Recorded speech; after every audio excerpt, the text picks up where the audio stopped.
podcast is sponsored by Mike and Ike. Original fruits, chewy assorted fruit-flavored candy. Natural and artificially flavored. You got cherry, you got lemon, you got strawberry, you got lime, you got orange. It's delicious, gluten-free, fat-free, and 110 calories per serving. And that is just what you could get if you were our sponsor. Call us now. Full disclosure, we're not sponsored by Mike and Ike, although I wish. Mike and Ike, sponsor us. Like, man, like, this box is perfect for an ad read. Like, it gives you everything you need on the front of the box. Mike and Ike. And this is Country Roads. Take us to the movies. Right Your worst podcast that you don't listen to. Right when you were saying, and this is Country Roads, I was about to say, this is a bad podcast. I'm going to get us some art. I'm going to try and commission us art when I have some extra money in the next few weeks. Just find a college student at Concord to do it for free. And once I get us, I want a banner and a profile picture type art. And once I do that, I'm going to make a Twitter handle for our podcast. And then we'll start trying to upload audio versions of it on actual podcast places. So maybe we can get out there more. This is the real deal. This is the best podcast on the internet. Yeah. Yeah. Yeah. Yeah. Yeah. So today, we're going to go see the Mule again because we just loved it so much. We're going to see it twice, actually. Back to back. And then we're probably going to kill ourselves. Yeah.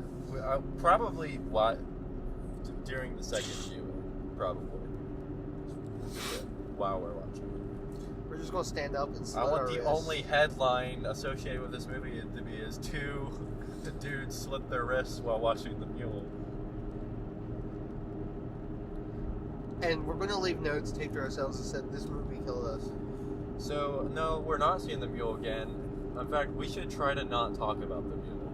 I don't know if we'll make it, but we should try to not talk about it. You know how bad the Mule was?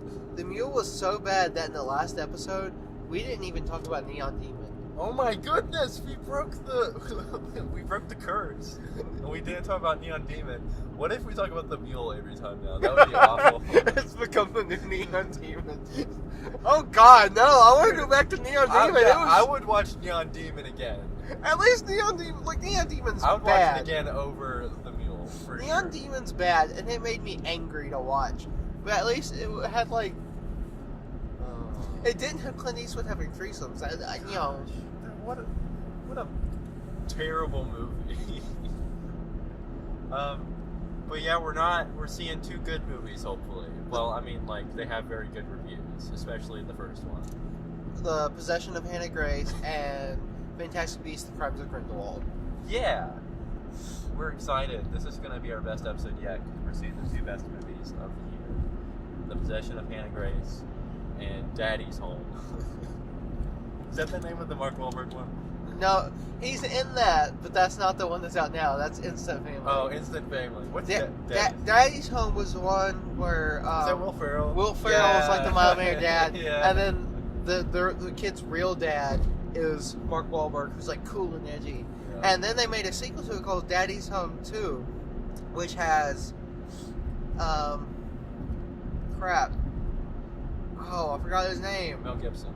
Yeah, he is in it. He plays Mark Wahlberg's dad because he's supposed to be badass. And then it's got, crap, I forgot his name. Third Rock from Sun. He plays the grandpa on Interstellar. Oh, I don't know. But you know what I'm talking about. Yeah, I know you're talking about. Yeah, he plays Will Ferrell's dad because he's supposed to be sweet and mild mannered. Yeah.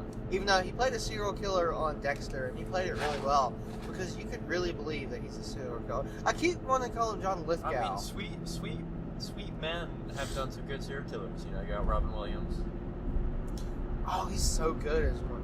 Have you seen... Which one are you referring to? Insomnia. Is he multiple serial killers? He doesn't play a serial killer per se, but he plays a very similar type of character. Fun fact, Robin Williams was considered for the Joker twice.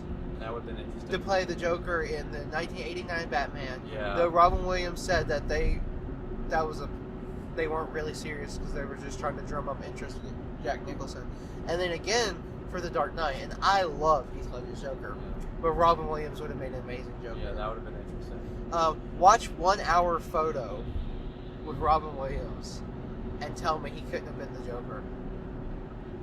1 hour photo? 1 hour photo. That's the name of the movie. They also considered Steve Carell, and that one I'm okay with that happening. Yeah, that would have been interesting. All Steve Carell needs to do is be in the Billy Mays biopic. Billy Mays here. I watched a bunch of Billy Mays videos the other day because when Billy Mays died, he died the same week as Michael Jackson. And, like, hardly anyone, like, I think it was a footnote on something because everyone was talking about Michael Jackson everywhere. Even Fox News stopped all their conservative crap to talk about Michael Jackson dying for a week and a half. Oh, yeah, I remember that. But Billy Mays died, and my brother, this was 2009, my brother was 8. My brother adored Billy Mays. Billy Mays was my brother's hero, and my brother was absolutely devastated when Billy Mays died. His childhood hero died, and he was just so sad. Billy Mays was my brother's childhood hero. Let that sink in. My brother also wanted to see Blockers. It could be worse. It could be worse. Childhood hero. Anyway, so like back to the movies. We're not actually seeing those two movies. We're actually seeing The Grinch and The Girl in the Dragon's Web. The Girl in the Dragon's Web. The Dragon's Web. I can't. It's like the girl in caught the in the spider's web. Yeah, they skipped. Okay, how it worked. The books were written by this guy, and after he sent them off to be published, he died.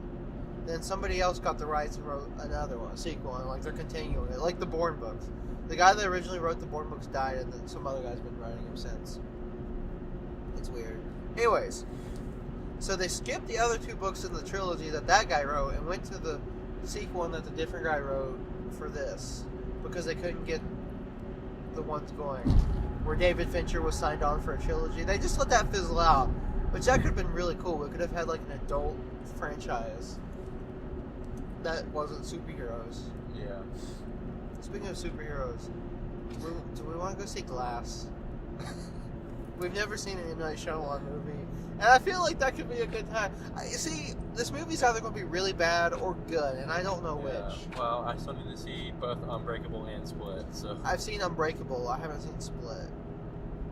Everyone says Split's really good, actually. Yeah.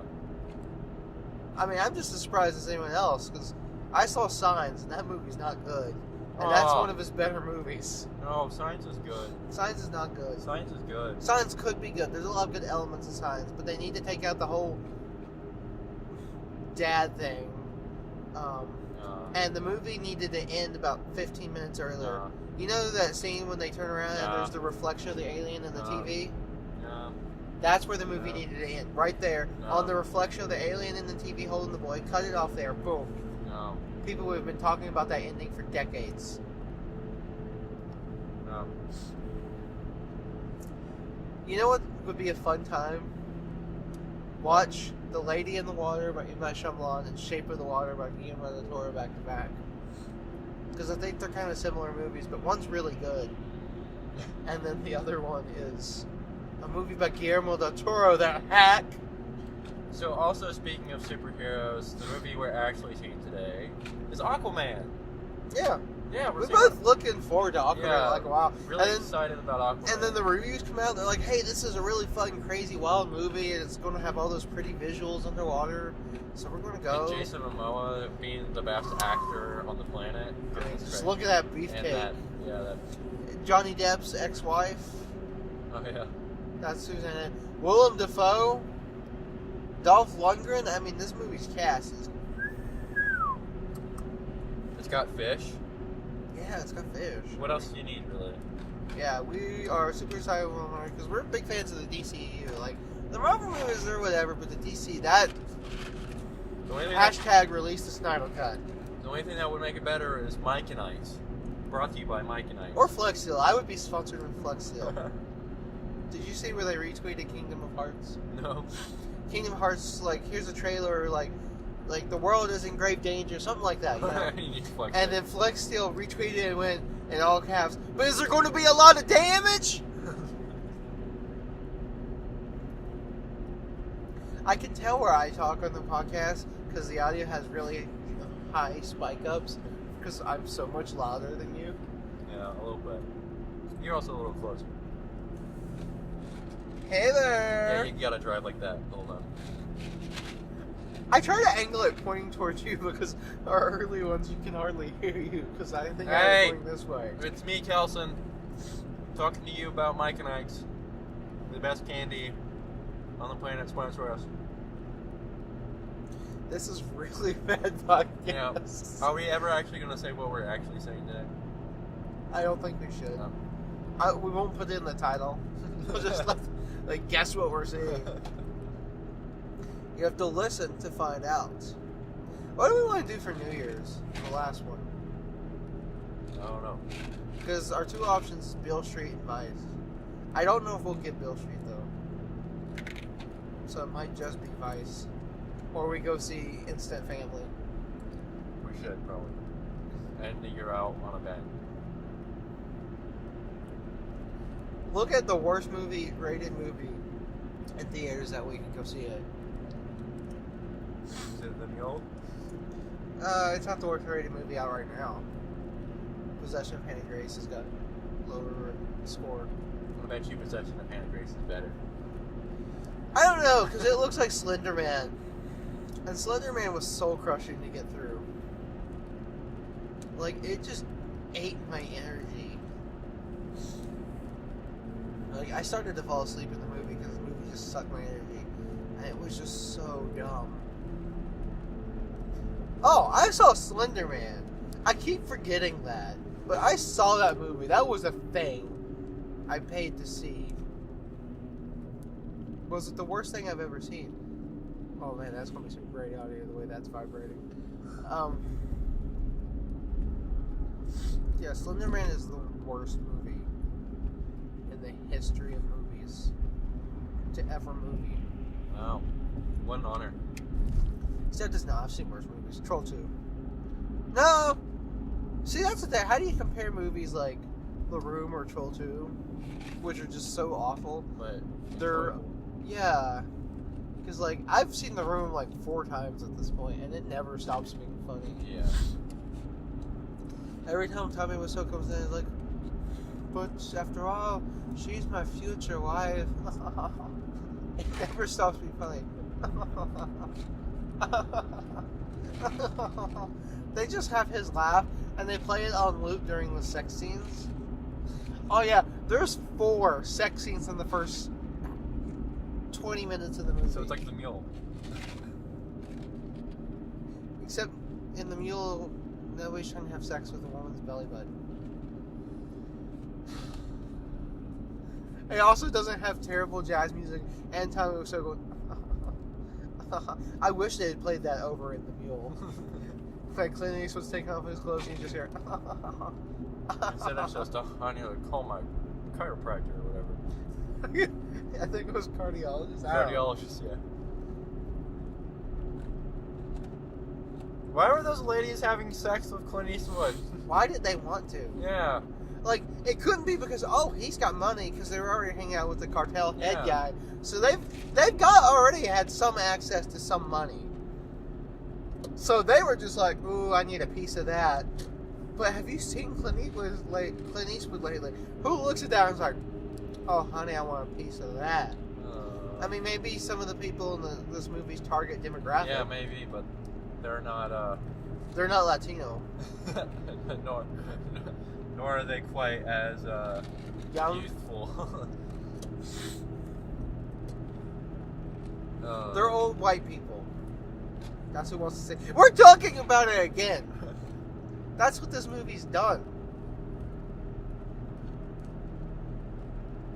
We should have went to see Widows, except we couldn't, because Widows isn't in theaters anymore. R.I.P. That was such a good movie. You know what movies we're definitely not seeing today? What? Spider-Man Into the Spider-Verse and Green Book.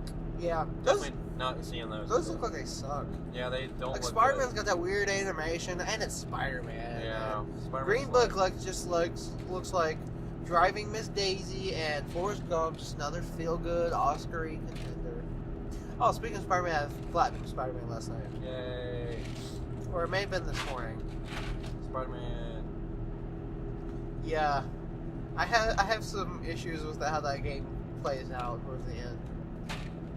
Like the entire Doc Ock thing. Yeah, them like kind of scream crying at each other did not get me emotional at all. Well, here's the thing. Okay, you know when you beat Lee, Mr. Negative? Yeah. And he's like, you don't have to be this way. And I got wrapped up in that. Yeah, and that's what I'm saying. The Lee stuff was good. That's really good. And then Doc Ock comes down to the ceiling, and I legitimately forgot about Doc Ock in the game. I was like, oh yeah! Yeah, what they should have done, this game should have been Martin Lee. And they should have picked some minor character to be the bad for the first 2 acts of the third game. Yeah, then it's like Martin Lee for real.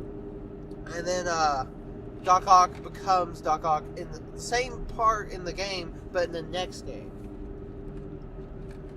Like, the whole him breaking them out of the Sinister Stick and all that should happen in the next game. So one, he's got all this time planning it, and he can really set up him hating Norman and really drive that home. Yeah. But I feel like, though, they had to make it, like, a big classic Spider-Man villain, you know, to get why? They killed Aunt May. Yeah, they did do that. That's a big no. That was kind of a surprise. That's a big no in the comics, so obviously they didn't care about that, so why just... Well, I mean, they need, like, a big Spider-Man villain, classic one, to get people to buy the game. But I didn't know Doc Ock was in the game. I knew Dr. Octavius was in the game. I didn't know if he was going to be the villain. I knew Mr. Negative. So that's all I really... Which I was fine with. Oh, I love how they had a mid-credit scene and a post-credit scene because they were trying to be like the Marvel movies. I was like, fuck you. But yeah, like, they basically, they really set up what the next game's going to be. You're like, hey, I wonder if the next one you'll play as Miles. An alternating storyline? Yeah, probably. I wonder how they'll do that, like, alternate... What's a game that alternates between characters? Is there one? GTA 5. Yeah, that's all I can think of. That one is kind of interesting because it alternates between 3 characters. My favorite thing is how, like, you'll randomly, when you switch to a character, like, just out in the world and not for story, because you can play as any of them anytime, they'll be in the middle of doing something. Yeah. I always like that. Like, that's a nice little feature. Red Dead does a thing like that, too. Like, when you log in, you won't be where you, like, actually saved. You'll just be, like, doing something, like, sitting out on a cliffside, writing it in his journal and stuff. It's cute. It's cute. Arthur Morgan is cute. Red Dead is so cute. Arthur Morgan he's a sweetheart. He's like a poet. Someone had a line earlier, like you're a poet trapped in an outlaw's body or something like that. Because he's really thoughtful and he draws in his journal. And, like, you actually can flip through his journal and see things he's drawn and stuff. It's lovely. It's a cute game. It's a heartwarming, cute, fun family game. Part of the time. For maybe 3% of it. And yeah, the rest is Buy it for your 5-year-old son. He'll love it. He'll love it. It's better than Fortnite. Yeah. Red Dead's the new Fortnite. Don't you wish? I wish, yeah. I think there was something else I was going to... Oh, yeah, so this was the thing me and a friend from Ground Punch about is I don't know how they're going to make the next game fun. Like, the movement system in that game was already so much fun. I don't know what they do to make that... Yeah, in Spider-Man.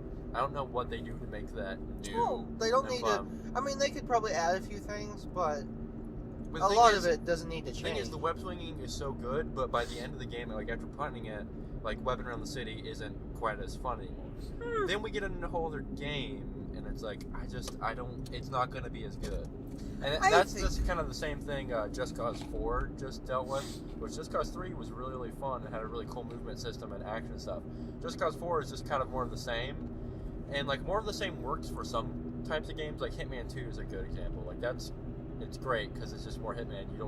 There's already so much to it, you don't really need to add much. And, like, what's new and fun is the new levels. Whereas Just Cause, it's like just the same thing, new setting. And it's just not near as fun anymore. No one bought it. So I'm sure a lot of people are going to buy Spider-Man 2. I imagine they're gonna have a hard time making it as fun as this. They could probably do so, especially if they make Miles a character, because he's got some different kinds of powers. He can turn invisible or something. Well, you remember when he looks at the spider and he's like electrokinesis, and those are Miles' different powers. And in the comics, I'm not 100% sure, could be wrong, but I think Miles can actually shoot webs out of his body. Ass. Oh. Oh god, that just got really weird. Imagine that web swinging you. Oh god. What the fuck? Yeah. So I think it's definitely going to be a better game, but it's like after you play, like it'll be a better. So like if you haven't played the first Spider-Man game and you play Spider-Man 2, you're going to think, yeah, Spider-Man 2 is awesome. This is great. However, I think if you've played Spider-Man 1, playing Spider-Man 2, I feel like it's just not going to be as good. But we'll see. I think they should add a thing where you can hang from your webs, like was in Spider-Man 2, the PS2 one, so you could just hang there on the side of a building. But you should be able to hook to helicopters and then just hang from the helicopters. Because you could do that in Spider-Man 2 and just go around the city on a helicopter. Because that was the only way to get to the Statue of Liberty. There was a helicopter way out there and you could hang to it and it would take you out there. Is there a way to get to it in this game? I can't. No, and that was disappointing because like I was also thinking about like Arkham Knight and Arkham City. You could hang from helicopters and just kind of fly around with them. But I don't think there was a way to get onto the helicopter. And you can't get to the raft. I mean, you have a mission there, but you can't get to it or Statue of Liberty later. Yeah. And that's kind of disappointing because I think that would be fun. Martin, tell you're not about it. Also, killing people. But yeah, like you think of the Arkham games, Arkham Asylum was very kind of, there was some gliding, but not a lot. Like all of the spaces were pretty enclosed. And then then you go to Arkham City and like, oh, here's a whole city you can fly around in. And like they introduce like, oh, you dive bomb and then fly back up and gain elevation. And like that was really cool. And like gliding around that city for the first time was one of like the most memorable things in the game. Then Arkham Knight, they added the Batmobile, which whether you like it or not, it was like a new thing, and it even changed gliding because you could shoot out of the Batmobile and using gliding. So like they added stuff to make that movement system still fun. And I don't know what Spider-Man's thing is. Here's my question. Okay, Arkham Asylum or Spider-Man, which is a better game? See, it's been a long time since I played Asylum, and I don't remember a lot of it. Here's my thing. They're both really good. Both are technically, on the technical level, really pretty good. Yeah. Spider-Man's got a few little glitches here and there. I had a lot of trouble with him being like unresponsive and just kind of stopping on me. Really? Yeah. Or like your controller. I don't know. No, because I played with two different controllers and I dealt both of them. Because I didn't have that problem. But Arkham was really good. I don't want to compare it to City because City's one of my favorites. Arkham City is like the ending of Arkham City is just that was a good game. Arkham Asylum has a similar problem with Spider-Man. Now Spider-Man starts to fall apart a little before the third act is all kind of like didn't need to be there. Arkham Asylum remains so good until right till the end, and then it has the dumbest last section when the Joker becomes like Hulk Joker. When he injects himself with the venom. Yeah. And that is the dumbest scenario. Because that goes against who the Joker is. Yeah. And everything. And I hate that. And it falls apart there. And so they're kind of comparable there as in the last boss fight's this doesn't need to be happening. Now I want to play Arkham City. That's such a good game. I bought the Arkham. The remaster. Yeah. For $5 on Black Friday, because I said I'm gonna finally try and finish Arkham Knight, but I think I might replay all of them, like just the story, but go through all of them again because I kind of want to play Arkham City again because Arkham City is just and Asylum is good for the most. Yeah. Those were like the first really good superhero games that we got in a long time because they were like really good.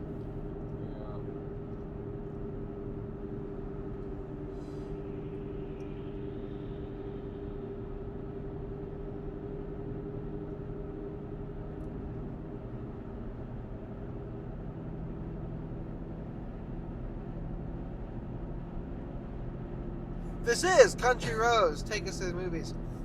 This episode, we are going to see the new Clint Eastwood movie, The Mule. It just came out over this weekend. We've been kind of holding off for a while. Police. There's 2 flashing police cars with just a line of cars behind them, and there's no cars in front of them. They're going to get Clint. Get him. Take him down. Get him, Bradley Cooper.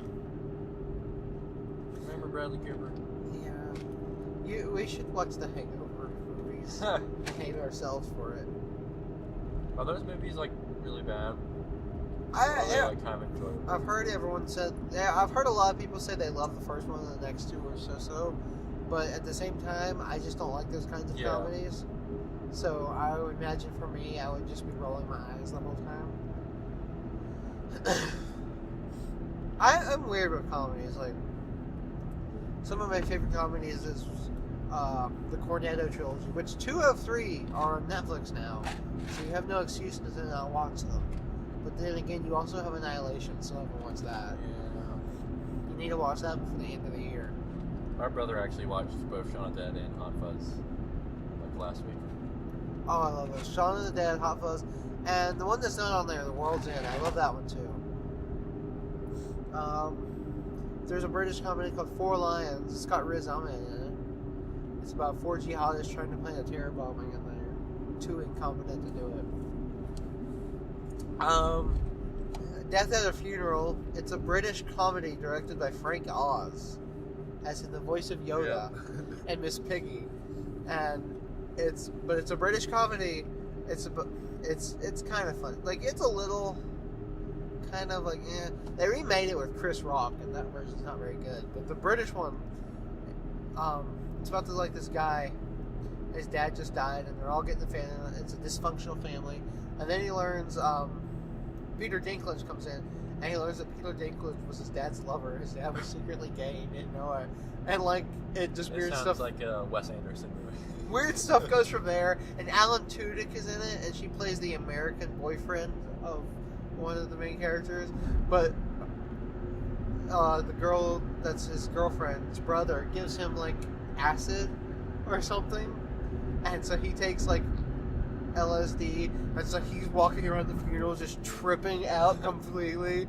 It's like, the wall is purple, and just it's just... Alan Tudyk is America's boyfriend. That's for Don't we wish? Alan Tudyk should be America's sweetheart. Forget whoever they're saying is America's sweetheart now, because it used to be Julia Roberts and Jennifer Aniston and Sandra Bullock, but it should be Alan Tudyk. Chris Pratt is probably America's sweetheart now. I like Chris Pratt. Well, he's funny in Parks and Rec and the Lego movies, and Guardians. Yeah, he's good at Guardians. I was gonna say I don't like the Jurassic Park movies. I forgot I saw the new one this year. I was making my list of worst and best movies, and I forgot that I saw that movie. Did you not like it?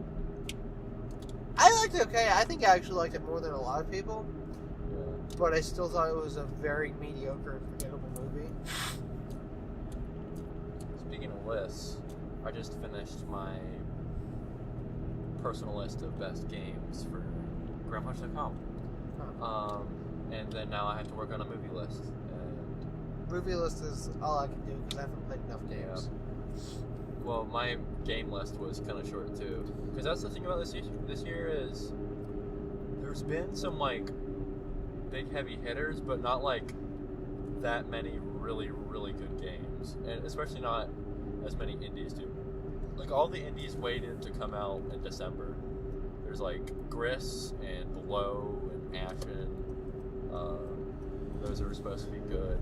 Well, Below is kind of mixed. But yeah, but at the same time, we got Red Dead and God of War, 2 of the best games. Red Dead, God of War, Witcher 3, Bloodborne maybe, are the games of the generation. And we got 2 of them in the same year. I started rethinking about God of War this past week. I'm just how that game means to me. That game is just so amazing. and so special, and I just absolutely love that game.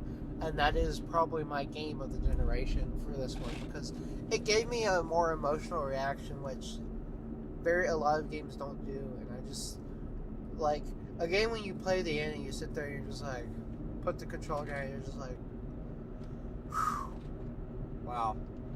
That was how I felt when I finished God of War. Yeah, that was... What the series that came out, because the God of War games on a technical level are a blast. They are so much fun to play. A lot. But they are also your quintessential muscle guy, macho, bro gamer, bro gamer type game. The guy's like, "Fuck's badass, man." Like, okay, 2 out of 3 of those games, 2 out of 3 have a sex mini game. 2 out of 3. Eastwood made them. Fun fact: the only one that doesn't have a sex minigame is God of War 2, which was made by Cory Balrog. Shout out to Cory Balrog For not putting a sex minigame in God of War 2.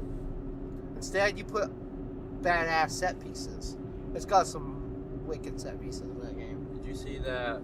Like, almost everyone's giving God of War Game of the Year, and then Cory also got Best Game Direction or something at the Game Awards or whatever, and he went up there and gave a speech. He deserves it. Yeah. He made a really good game.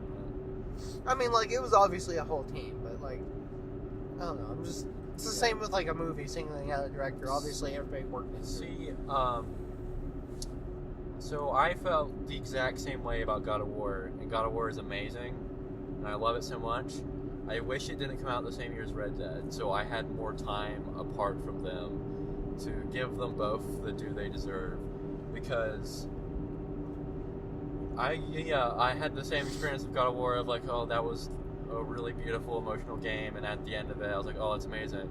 I had that, but like on a greater scale, I feel like for Red Dead. Like Red Dead, I was super invested in it, and part of that's because it's so long. It's such a long journey, and you spend such a long amount of time in that world and with those characters and with the main character Arthur Morgan, that when it comes to the end, it's like it sucks. It's a gut punch. It's like, I don't want this to end, and then it doesn't. Then there's a 10-hour epilogue, which a lot of people give the game crap. I feel like the epilogue is too long, and the ending of the epilogue is less good than the ending of the main game, but I still really enjoyed the epilogue and liked that additional story. I kind of wish it was a DLC or something, so it wasn't the ending of the game. But yeah, Red Dead is so good. Rami Ismail on Twitter said it's the most expensive indie game ever created, and it really kind of is, because it isn't, despite it having like huge mainstream appeal, and it made more money in its opening weekend than Avengers: Infinity War. Despite it being super mainstream, it isn't a mainstream playing game at all. It's like very slow. It does its own thing. It doesn't care about you or your time. It's doing everything it can in service of its art, and it doesn't care about whether or not everything isn't super fun. And I get why a lot of people have problems with that, and why like that's a hanging point for a lot of people, and like I agree with some of it to an extent, but like what that game does is just so good. I just did the Italian hands for... See, I feel like when I play it, when I get to the end, I'm gonna be like, that's over. Yeah, so that's the way it was for a lot of people too. Is like and like I said, we were writing our personal list of best games, and like that's how we decide our game of the year. And reading some of the other people's about Red Dead, like there was this one guy that was like it was very good, but I was happy it was over when it was over, and then the epilogue happens. It's like I just wanted that game to be over so bad. That wasn't really the case for me. Like I was in the way of I was trying to finish it quickly so I could review it before school was over. Yeah. Which didn't end up happening anyway. Like because of that, I was happy I was over it, but like I really wasn't. Like, and like I said, I said last week, like, I started up another file, and I'm still playing it because I just love that world and those characters. I think where I am now, I like something like not necessarily short, but I do a lot of the time too. I like short things. That was my thing with God of War. I kind of went back and forth on the length of it. 'Cause I felt like it was too long for a while, and that I actually didn't. And that there was like too many your princess in another castle kind of moments of like, oh, we gotta do this first. So I feel like it was too long. However, like looking back on it, it's like I feel like it was a good thing because it made the journey feel long and it gave more time and breathing room for those characters. I actually never felt that way. You told me its length, and I remember growing when it started. I grown and I was like, that's longer than Horizon, which is an open world game. Stuff, and I never felt that game was too long. When that game ended, everything felt just right for me. Horizon was one. That's one of my, like, if I were to compile best games of the PS4, Horizon for me would be near the top because I think it's a really fun game. And I love it, and I love its world, and I can't wait to see more in it. Like, it's got some issues, but I think it's great. Nothing on God of War's level, but it was way too short to me, I felt. Because it's like a 15-hour main story, which for a big open world game is nothing. Yeah. That's like the DLC. I need to finish that game. Horizon? Yeah. I love Horizon's story because it's just a crazy, over-the-top sci-fi story. And I love that because like a lot of things they're trying to be more grounded and realistic and everything looks like a Taco Bell bathroom. And that game is like colorful and fun and wacky. And, like, the story is crazy, and people wear metal hats. And I love every second of it because it's so fresh and weird.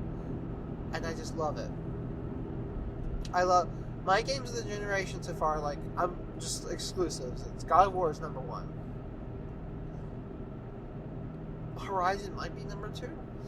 Because, like, Bloodborne's fun, but, like, that's not my thing. Yeah. It is very well documented. Well, I don't know. I don't know if I've ever said on the podcast or anything public, but at least between the two of us, it's very well known my feelings on Uncharted 4. Which was, my Uncharted 4 was like, yeah, this is a really good game. I don't want to be playing it. It doesn't need to exist. Why is this here? Go away. Like, it's a really good game. Yeah. And I can find a few issues even with the story, but not a lot. But, like, that game just... That was an epilogue I didn't need. Because, to me, Uncharted 3 was like a put the controller down, wow, moment. And that game, it felt so complete to me. And it was done. And then they came back for one more. I was like, no, you didn't need that.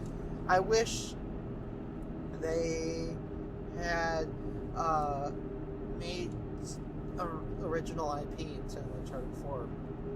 Or that they had made The Last of Us 2 instead of that, or I don't know, just something. Yeah, I'm still not sure how I feel about it either, and of course, Uncharted isn't as dear to me as it is with you because I didn't have a PS3. You know, I didn't grow up with those games like you. I played them all. I played The Last of Us, and then I played the Uncharted collection. So The Last of Us was like my first introduction to like the new era of Naughty Dog. Yeah, like I forget, like, I have a lot of, like, PS3 franchises, like, Infamous is one of my favorites. Like, Infamous is like Horizon to me. Like, Infamous is my favorite game. And I love Infamous, and Infamous 2. But that game is just, like, it's a fun comic book game. Like, it's just a fun, goofy comic book story. It's over the top, it sets up a world, and I just love it. Is it perfect? No, there's way better games on the PS3. The entire Uncharted and, well, probably not Uncharted 1, but the Uncharted games. It's a good game, but it is the weaker. Like, yeah. And even, like, playing the remaster, like, I still was like, I enjoyed this most of it, except for the parts on the jet ski with Elena. That was the only part that was super annoying. But the Uncharted games were great, and Uncharted 2 was so good. The Last of Us was really good. Last of Us is weird because The Last of Us, I like to be subdued because that game gets overhyped so much, but at the same time, that game is amazing. Yeah, I think about that a lot. Last of Us is the best game ever made.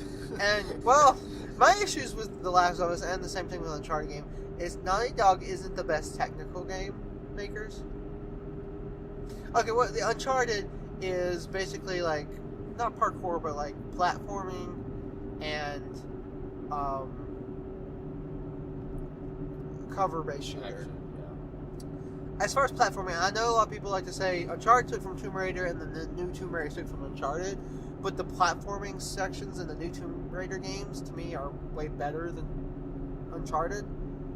And as far as cover-based shooter, again, Gears is the best. Yeah, well... Gears makes Uncharted look like a garbage fire. Uncharted isn't really a cover-based shooter. I mean, that's its action mechanic. It has cover-based shooter, but the more actiony thing about it is the running set pieces and all that. Those are top-notch. It's not trying to be a cover-based shooter. The only games I could think of that have set pieces on par with Uncharted 2 and 3 is God of War 2 and 3. God of War 3 has got some insane because you're fighting on like titans, and they're like mountain-sized creatures, and you're fighting Zeus across one of them. And it's just like there's a giant hand smashing down all around you, and I'm like, that's really cool. And God of War 2 is really impressive because the set pieces they're like Uncharted 2 level, but it's even more impressive because that game was on the PS2. So, but anyways, yeah, those like. For PS3, the best of the generation from what I played, Last of Us, the 3 Uncharted, the 2 Infamous, and then like you have your third-party games like Bioshock Infinite, Red Dead, those, but like exclusives. Those are the ones I feel. Uncharted 4, I will probably at some point play all the Uncharted games a few more times. I can't. Yeah. I might play Uncharted 4 another time. I really want to play Uncharted 4 another time because I never did, and I want to look at that game again and see what my feelings are about it. If I never play it again, I won't be like, man, I should have played that again. What I really want to know is... I played Infamous Second Son a third time. I played it a few weeks ago. I played that game 3 times, I think, too. Because it's just so much fun. It's just stupid, the story's bad, but it's really fun. As far as on a technical level, the most fun games of this generation, 2 of them are by Insomniac. It's Spider-Man, Sunset Overdrive, and Infamous Second Son. Because, like, regardless of the stories... Yeah, well, I said 2 are Insomniac. Oh, okay. That's yeah, because... my God, all Sunset Overdrive is, it is like digital fun. It's like fun made into a game. Yeah, that's the way I feel about Spider-Man. I mean, Spider-Man's great. Spider-Man is a ton of fun. I think I like Sunset Overdrive more, especially out of those 3, because I just have such a love of that game. Because I remember seeing that game announced, and I was like, I want that game. It was one of the main reasons I got an Xbox. When that came out, I was watching like gameplay of it on YouTube for a long time. I was like so jealous I didn't have an Xbox. Like that was the only time I've ever been like, man, I should have got an Xbox. Like I wanted to get that so bad. Yeah, and I'm actually there's a Steam sale going on now, and I'm gonna get it. I'm not sure when I'm gonna play it, but it's just so much fun. And like the character creator, I only have one complaint with that game really. And that is to start a new game over, a new save file, you have to go into the Xbox and delete your old save file. Like, you can't just, like, new game. That is the only complaint I have with the game. Other than that, they would have changed that. It's near perfect. Like, has that not been changed yet? No. That's weird. I don't think anything's been updated on the Xbox. Like, they put that game out and saw what happened. They're like, quick! We need something big. We'll go back to PlayStation. But we still need something bigger. Spider-Man! We'll use Spider-Man! And then the head of Insomniac went on J. Jonah Jameson and went, get me Spider-Man! I wish there was a J. Jonah Jameson costume in Spider-Man. He's J. Jonah Jameson. It's J. Jonah Jameson wearing the Spider-Man costume from the deleted scene, and I forget which movie that is. He's like on his desk. 2. Yeah.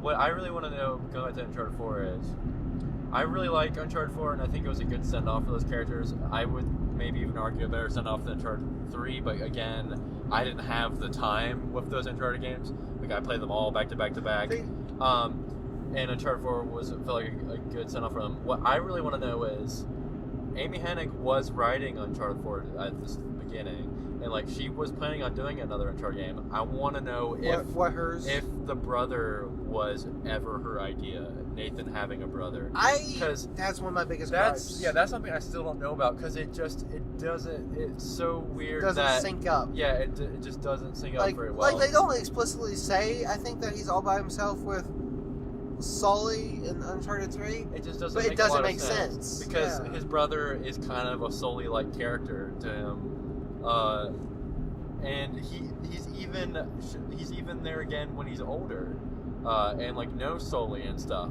And it's just so weird that never like ever comes. Like Nathan isn't that broken up about his brother dying that years and years and years and years later there's like not any mention of him at all. And that's because of course the brother wasn't thought of then. So I want to know if that was ever Amy Hennig's idea, and if maybe that was Neil and Bruce's idea, and that's maybe why they had there was some squabbling. I would love to have known what her original idea for Uncharted was. Because I feel like you can even pull the brother out of Uncharted 4 and give Nate some other reason for getting back into life, and it would be the same game. You could make up the whole he's addicted to it. Yeah. Like which I mean that is kind of the way it goes. Yeah. It's like it is his brother pulling him back into it, but then he's like very much using that as a crutch and as an excuse, and that's like when he's like so happy about it, and then he walks in the room and it's Elena, and it's like that's the moment. Yeah, but think how more powerful that would be if he didn't have that excuse, and it was just him failing completely on his own. Yeah, maybe. The best part of Uncharted 4 was when you got to play Crash Bandicoot. Which did totally confuse me because I wasn't sure when the game was set then. I was like, oh, Elena just has an old PS1 and that's what she plays all the time. Yeah. I was like, that's weird, but okay. It was the foretelling of the PS1 classic. That's what she's got. It's set in 2018. That's funny. Yeah, it's a really pretty game though. Oh, yeah. I'm also unsure how Sully looks different. Yeah. Like the characters all kind of look different. That's the other thing. It's like, how is Sully not dead yet? How's Sully not dead at the end? He's so old. If they killed off Sully, that was the other thing is they didn't really kill anyone off, and I don't know if I like that or don't like that. See, they lost their chance to do that. Yeah, I think it in would have felt Uncharted cheap. 3. Yeah, I think it would have felt cheap, and like they definitely couldn't do it to Sully because of like how they fake it out in Uncharted 3. I think if they had killed anyone, they honestly should have killed Nathan Drake. Yeah, probably. It should have been like. I think the game should have been. A lot of people worried about the game being too dark. And I don't think the game should have been too dark, but I think it should have been darker. Like, Nathan Drake's been in rough situations before with unsavory people. But like they should have made like how horrible these specific people are, but just like making them the most ruthless worst that he's ever, and like to the point to where it cost him his life. And I think that would have maybe made the game a little better, left an impact. But the whole like, oh, we got a daughter, and Nathan Drake's got to be like 60 now, but I'm not really sure because no one ever. His age is so weird. Also, why does his face look different now? That's another issue. His face and Sully's face look different in that game than the whole. Yeah. I get like they were trying to make the games more realistic or whatever, but they look like different people. Which, like, a lot of people said the same thing with God of War. But one, that's not true, because they showed a character model of Kratos without the beard, and it's just Kratos.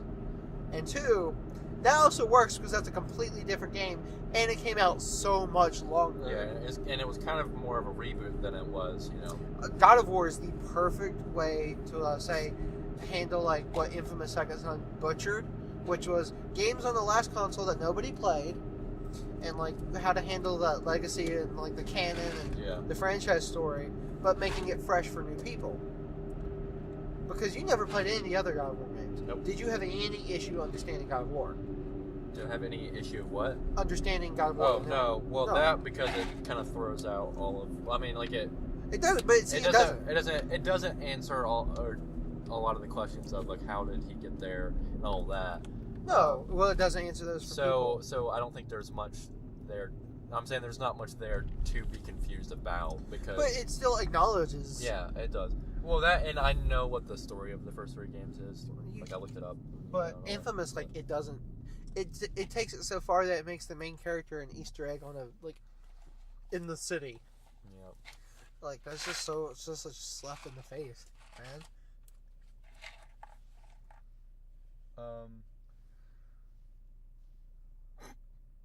Completely lost my thought.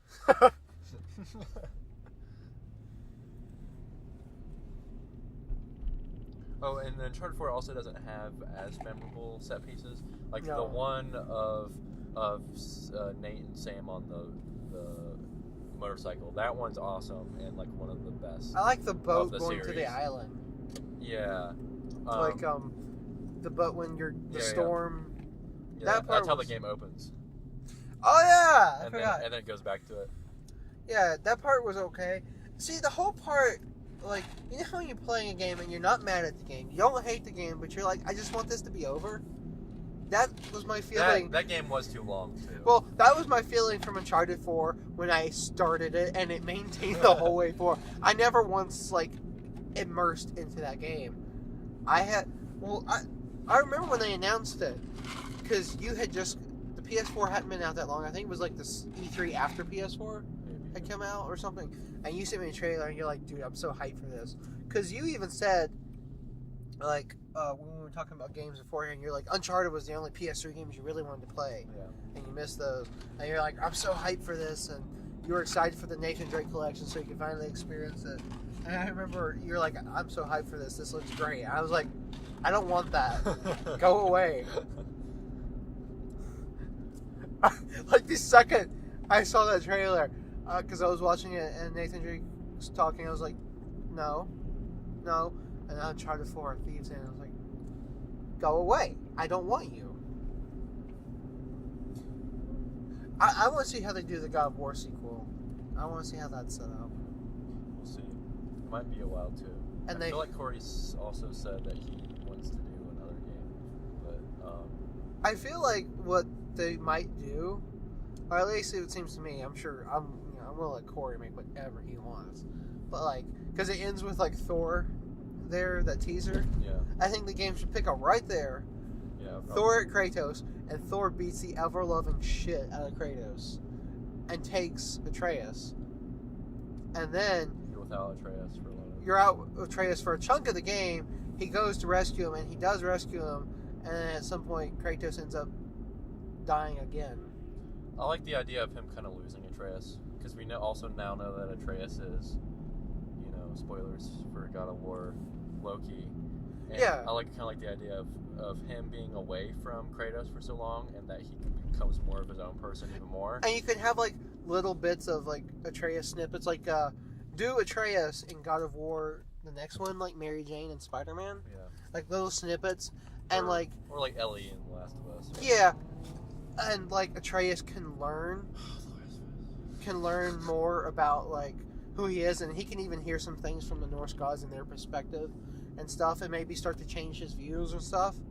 And it details till Kratos gets him, and then Kratos, I guess, ends up at some point. I think it should end with them killing all the Norse pantheon, but Kratos dying in the process. I want Atreus to kill Kratos.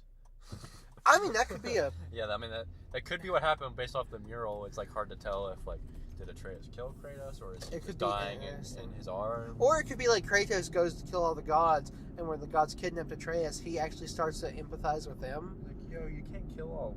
And so Kratos goes to, like, deliver a killing blow, and Atreus kills him. And then Atreus goes, and I think they'll take the series away from Norse and go to Egypt. I feel like that's next, because they teased it so much, and... No, like Atreus leaving his land and going somewhere different, like... Maybe in the third Kratos. game, you mean? Yeah. Okay, yeah, I was like, in the next game. No, like, it ends with Atreus leaving, and, like, it has a years later spoiler, and you see Atreus as, like, an old peasant guy. Like, he's an adult, and he just acts like a peasant, and he's in, like, wherever the Egypt gods is. He's tricking people. Yeah, he's trickster. And then he tricks, like, I don't know, he tricks an Egyptian god and angers them, and then he's got to kill all of them. That game needed to be made on the PS2, because God of War now is like so emotional and stuff. And that game's gonna be wacky as fuck because Egyptian gods are weird. Yeah, You gotta fight a guy with a dog head. You got frog people. You got fly people. You got gnat people. Got gnat people? Yeah, there's the Egyptian god that's the face of a gnat. There's an Egyptian god that's the face of a fly. There's an Egyptian god that's the face of a frog, or whatever. There's cats. There's the cats. You know, you got the Anubis, the dog boy.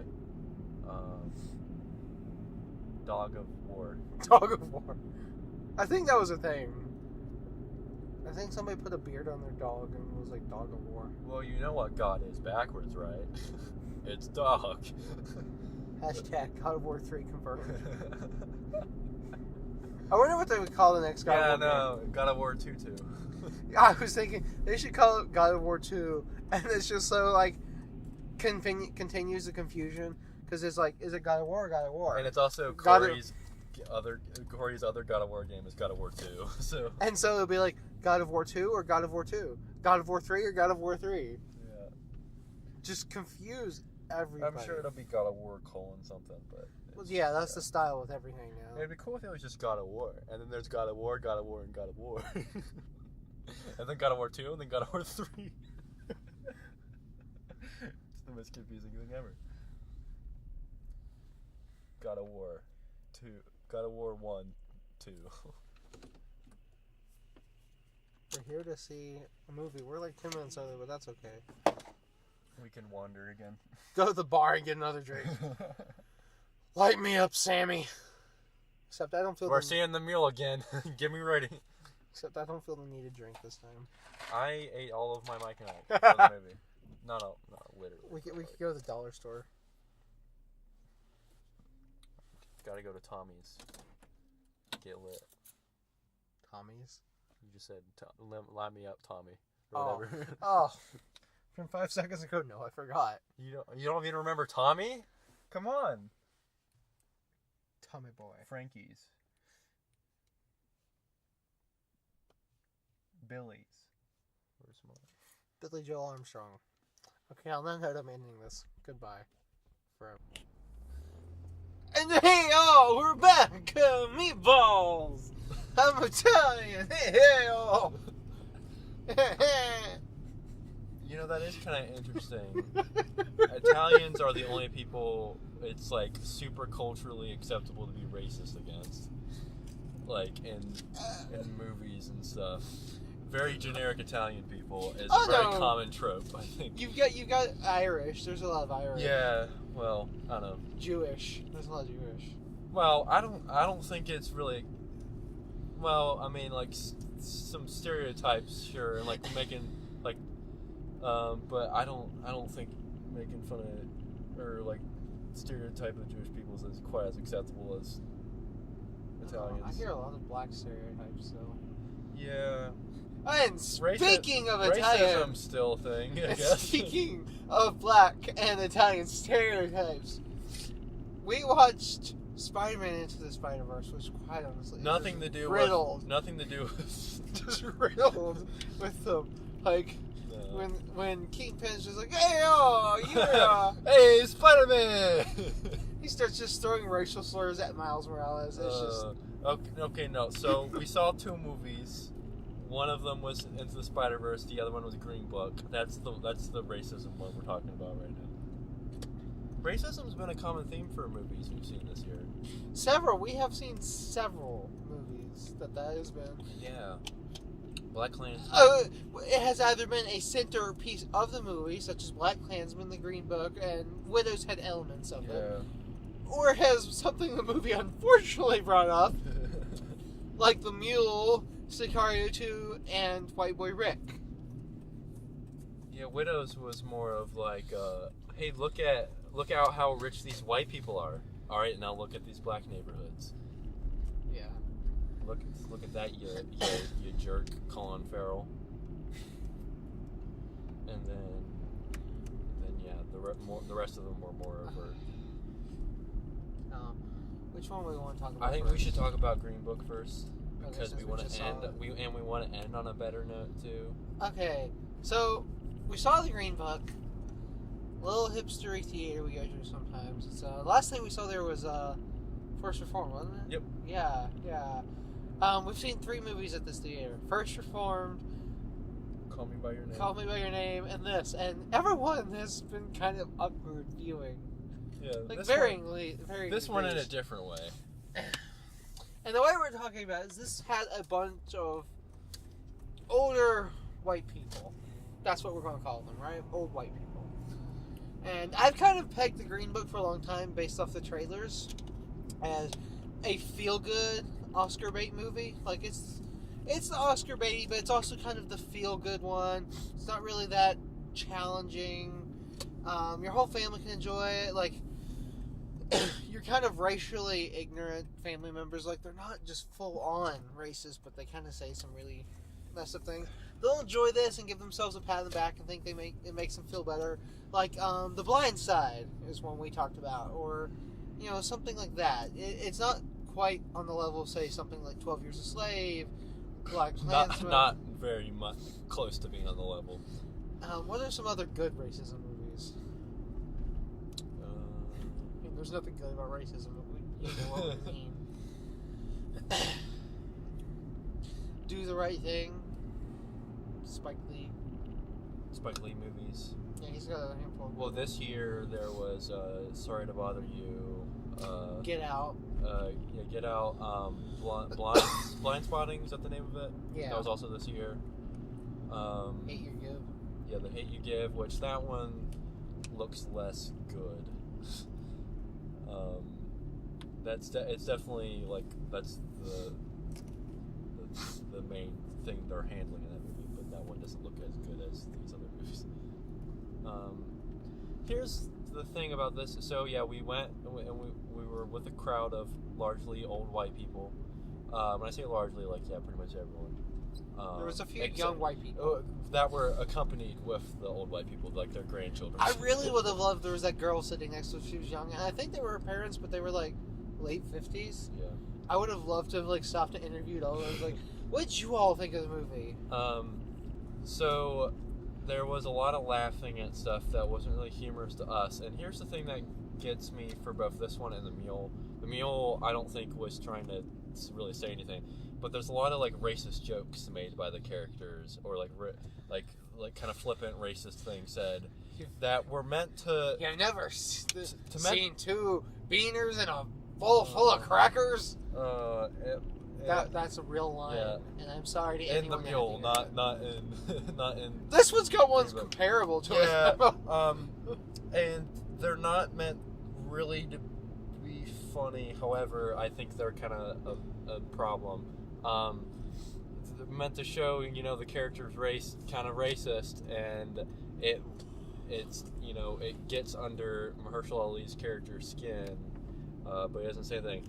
And, you know, whenever those comments are made, there's a lot of people in the audience laughing. Like, haha, he just said something racist. And I don't, like, that's the thing about like, it's a movie your whole family is going to enjoy. Some of them might even think it's funny. And that's not a good thing. But I feel like they shouldn't put that in the movie so much. Like, I think they should have been a little more... made it more uncomfortable. I think they could have done more to make it clear that this isn't supposed to be funny. Part of it, I think, I don't know was Viggo's delivery. I don't know how to articulate what I'm trying to say. I think part of the reason some people thought it was funny was Viggo's delivery of everything. But it's not just Viggo's character too that people were laughing at sometimes. His character is the most Italian stereotype. Look up Italian stereotype and you'll find a picture of him. He's like, meatballs, I eat food, bada bing, bada boom. Yeah. But like, they are kind of done in a funny way too, so like it makes sense for people to laugh at it, kind of. But it's just, but then the movie like never like, I feel like gets to a point where it's like, hey, you should feel bad for you laughing at all of this. Yeah. So that's all I'll say about that. The old people laughing at racism, and I kind of feel weird about how that's put into movies like this. I don't really know what I'm trying to say super well. Black Klansman was a comedy that dealt with racial issues, and it's a very funny movie. Yeah. Never once did the racism. Never once did the racism come off as funny. Yeah. That was handled a lot better. So overall, how do you feel about it? Well, my favorite scene is, you're wondering, there's a shot that's like a Christmas dinner somewhere, and there's just this one shot at the ceramic baby Jesus in a manger. I don't know what that was there for. There was a few bits where I was like, that could have been cut. What? It's just like this one random shot. It has no significance of the ceramic baby Jesus. No, I think I feel like there had to have been some significance there. It was Christmas. Well, I don't even know about if that, or they're saying that Mahershala Ali's character is being kind of a Jesus here, that he kind of sacrifices himself. I don't think anyone in this movie put that much. See, that's what I would initially think, but it's so deliberate that it's like that's the weird thing, is like that definitely feels like a weird symbolic thing to put in there, but there isn't anything else in the movie like that. I think it was except for his, you could say there's some symbolism in like his office and stuff.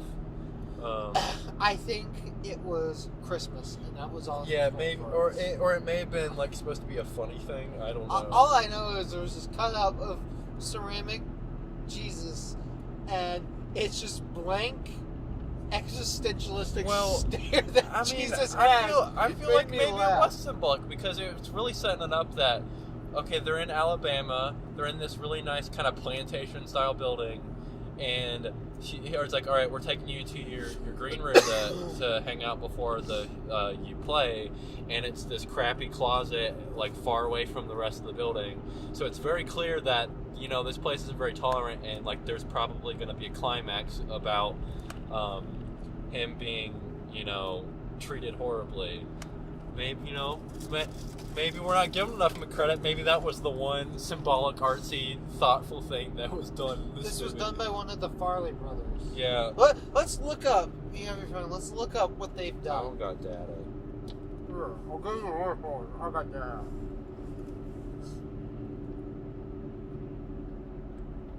There you go. We're going to Farley. I'm talking with an inhaler in my mouth. This is riveting audio. I'm curious. I want to know. What's their name? Just type in the Green Book and go to the director. Okay. That's how I do everything. Yeah, that's cool.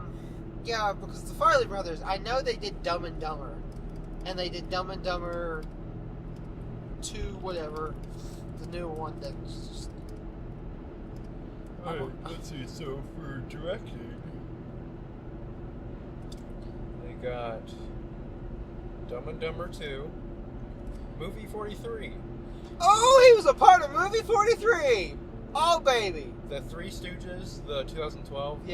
Yeah. Hall Pass with Owen Wilson. Yeah. Unhitched. Yeah. The Heartbreak Kid. Fever Pitch. Wait, that's Jimmy Fallon. Fever Pitch, a baseball movie with Drew Barrymore and Jimmy Fallon. All right. Stuck on You.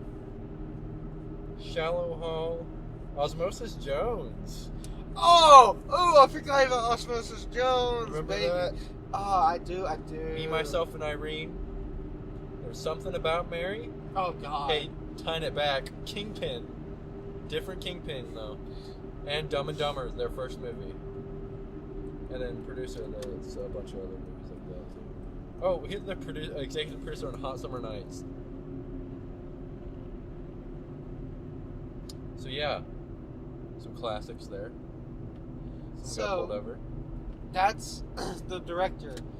Like, he decided for his next movie he wanted to do the dramatic racism Oscar movie.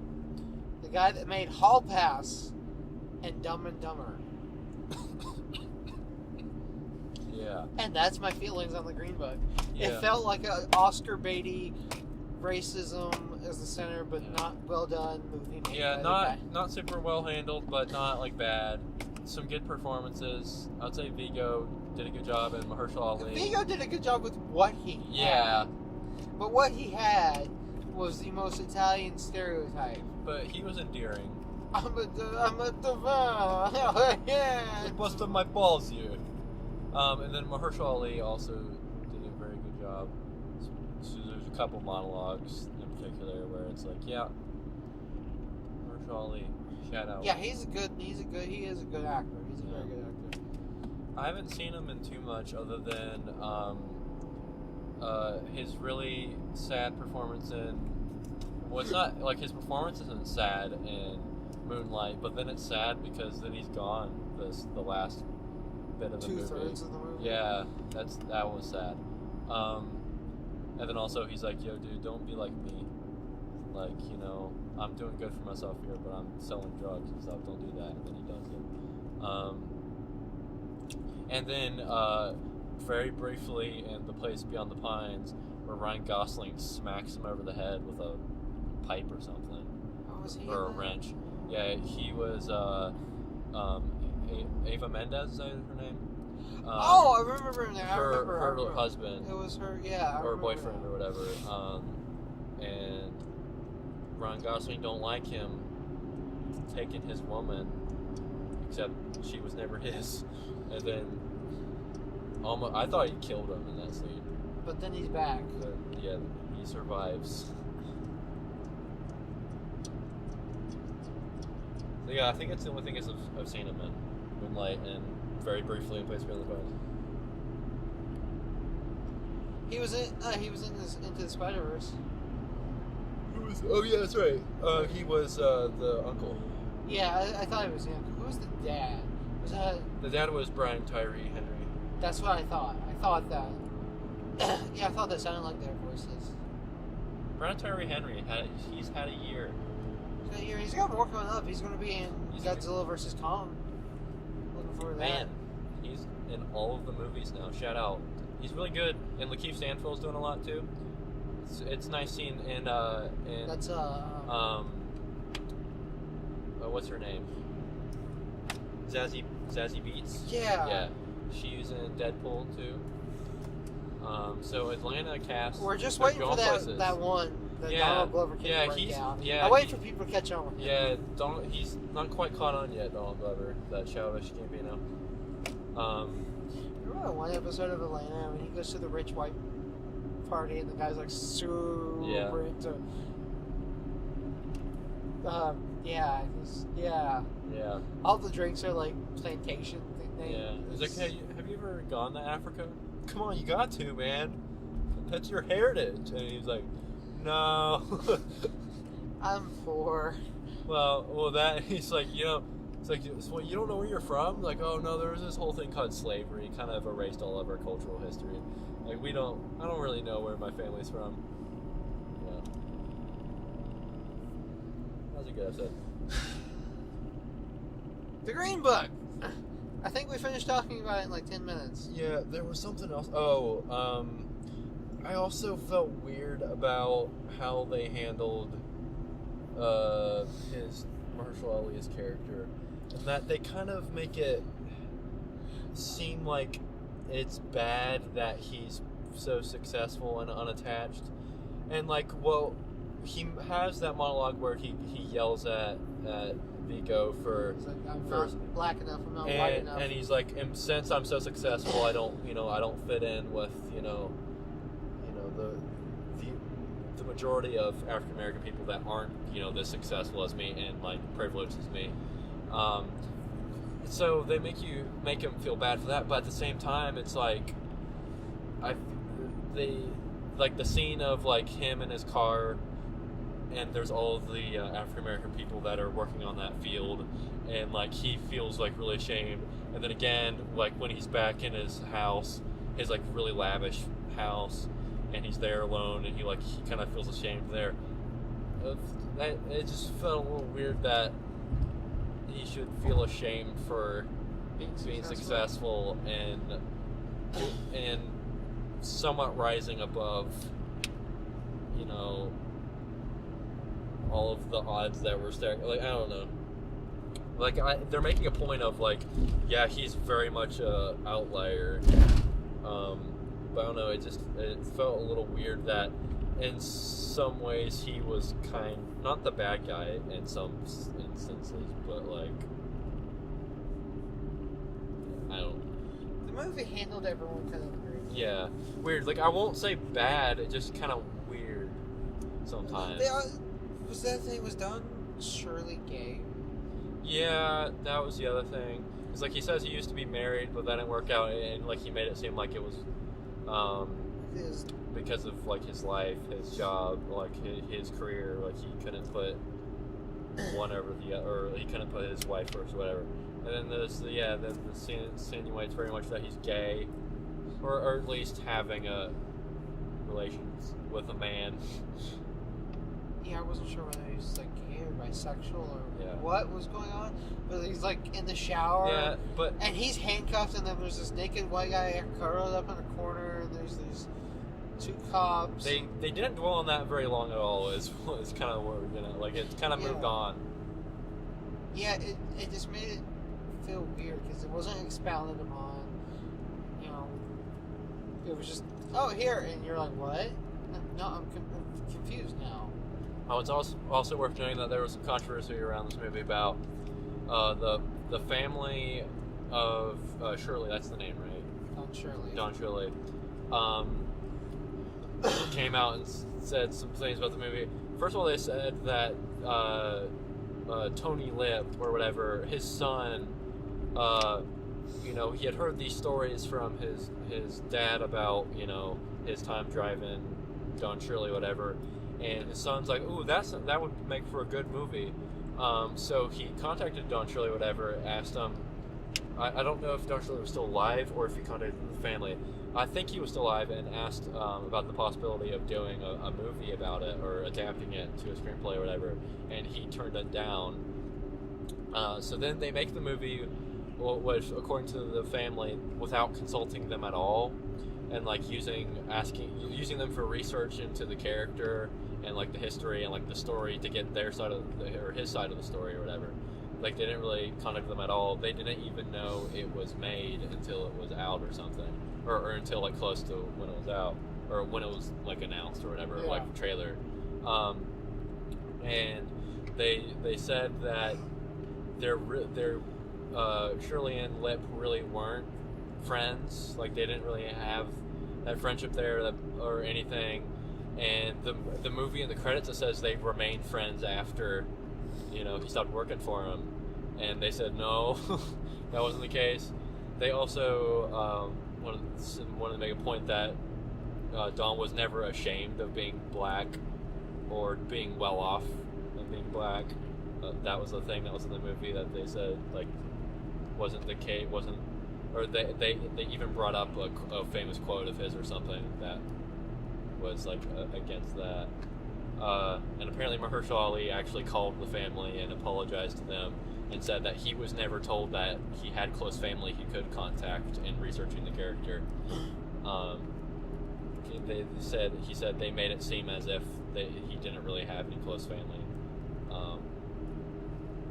So that's kind of weird too. Like they say inspired by true story, and then the end credits is like facts about this. That might not be true. It's kind of a weird movie. That made me feel worse about it. How do you feel? But do you think it'll get nominated? I don't know. I feel like it probably won't. We're nominated, but no I think chance there's a chance. Oh yeah. I feel like it has a chance, but not a huge one, of being nominated for various things. Maybe like some action. Like I really doubt Vigo is going to be nominated again. Mahershala Ali maybe. I don't see it being nominated for Best Picture. I don't really know what else. Sure as heck not for Best Director. Probably not Best Screenplay. I don't know what it would be nominated for other than performances. I could see it getting nominated for Best Picture as the Feel Good. I feel like there's probably a better one for that. What, Welcome to Marwen? Beautiful Boy? I don't know. Widows. That's the Feel Good. Yeah, that's the Feel Good. So have we killed that conversation enough? And want to move on? Yeah. Is there anything else that needs to be said about... Oh, we'll remember Vigo's something. laugh. I can't do it. Because I can't even remember how it is exactly. It's just hilarious. Yeah. I don't know. It's not good though. Replace his laugh with Tom says. The Green Book. So we saw a way better movie. Let's turn this energy around. Okay, so between the two of us, you haven't seen Wreck-It Ralph 2. Nope. Shame on you. It's a delightful movie. But aside from that, I'd say we've seen all the contenders for Best Animated Picture. Unless there's like an indie one that we don't know about. Yeah. Like that Van Gogh movie that was nominated last year. A lot of Van Gogh movies. Loving Vincent, and then now this one with... Attorney's Gate. Yeah. Incredibles 2 was not a good one. I hope it doesn't get Yeah, very forgettable. Like, it's pretty. It's not a bad movie, but it's not... The animation is good. Good but movie. Not memorable. The movie... Like, I still remember and think about Wreck-It Ralph 2, because it was really good. And it just flew under the radar, and nobody's hardly talked about it. It's really good. And the Isle of Dogs was really good, and Into the Spider-Verse. Into the Spider-Verse. Really good. I loved that movie. Did you? I really loved that movie. Like, that was one of my... Like, that's a favorite of mine this year. Like, it's high up there.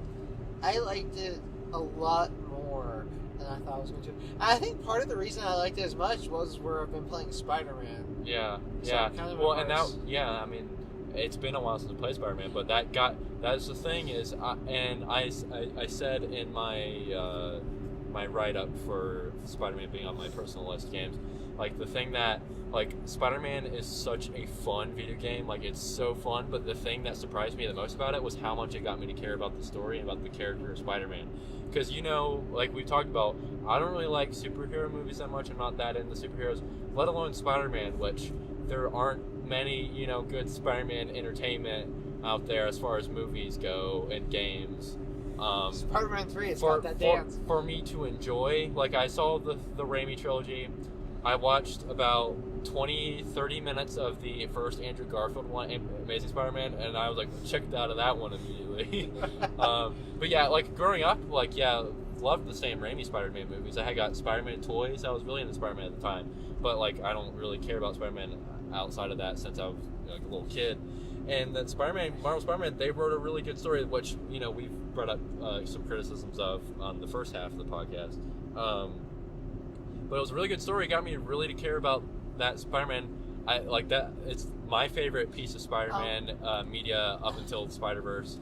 So it got us in the Spider-Man spirit. We're in the Spider-Man spirit. One little side note I noticed. The graphics of the Spider-Man game are so good that when you play in the Raimi suit, it's on par with the CGI Spider-Man from the first two movies. Because I looked at it, I was like, that looks like the live-action one. I don't want to download that game again, but I want to see it. You should for the DLC, at least. Well, when I get the DLC, I haven't paid for it. Yeah, but I mean, go ahead. You really should play as the Raimi suit. I don't got a lot of room on my hard drive. The Raimi suit's so much fun, though. Yeah. I finished the game. The other thing I don't like is how, when you don't play as Insomniac soon, there's two cutscenes where it switches your costume to the Insomniac. Oh, really? Yeah. See, I didn't know that because in the story, I only played the Insomniac suit. Like, when I was going to do a story mission, I put it back on. And I only rarely did I change it. It was just when I'm doing, like, dumb side stuff. It keeps it as whatever suit you're wearing, except for the one where he has fought Doc Ock and he goes into Octavius Industries to build another one. He's wearing... Yeah, well, that's for very big story pieces. Yeah, but every other cutscene, he's wearing the regular whatever suit you have on. Every other cutscene, except for that one, it just feels weird. Well, and wait, you mean when he first makes the white suit, like the suit with the white Spider-Man, no, spider logo, or the black one? Yeah. Well, that makes sense because like it's his Iron Man suit. He needs to survive fighting Doc Ock. Yeah, but no, I'm saying he's wearing the Insomniac suit. When you go in, not whatever suit you're wearing. It changes so it changes him to the Insomniac suit, and then he puts on the black one? Yeah, I'm fine with the black suit. Okay. But he's wearing the Insomniac suit when you go in. No, that's weird. every other cutscene, it's whatever suit you're wearing. Every single one. What did you wear most of the time when you're playing it? For a large chunk, I did the Stark suit, the Spider-Man Homecoming. Because I like it. Okay. And then I did I can't remember the name of it, but it's the armored suit, but it looks like the regular Spider-Man suit with the green logos glowing green. I don't remember that one. It's been a while since it's an armored suit, but it looks just like the regular, like it's blue and red. Okay, yeah, I think I remember that one. Okay. And then once I got the Raimi suit, they're finished as the Raimi suit. Because regardless of Spider-Man, I have always liked the design of the Raimi suit. But anyways, that got me into, and this is something the Spider-Verse touched on, which is the character of Spider-Man. Not Peter Parker per se, but like what makes Spider-Man Spider-Man. And the movie did this with like what makes Spider-Man Spider-Man across the board, like amongst all the various Spider-Man, is that Spider-Man, whether it be Peter Parker, Gwen Stacy, Spider-Ham as a Peter Parker, they all have one tendency, and that is they don't give up. Yep. They, no matter how many beatings they take, they get back up. That's a trait I've liked a lot.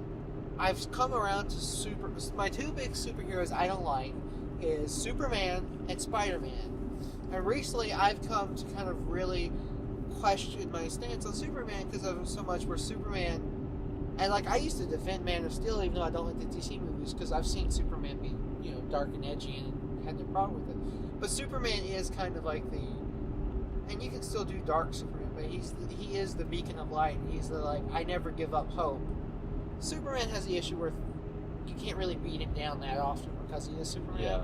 But he's the I always believe in hope and the human spirit, and I like that.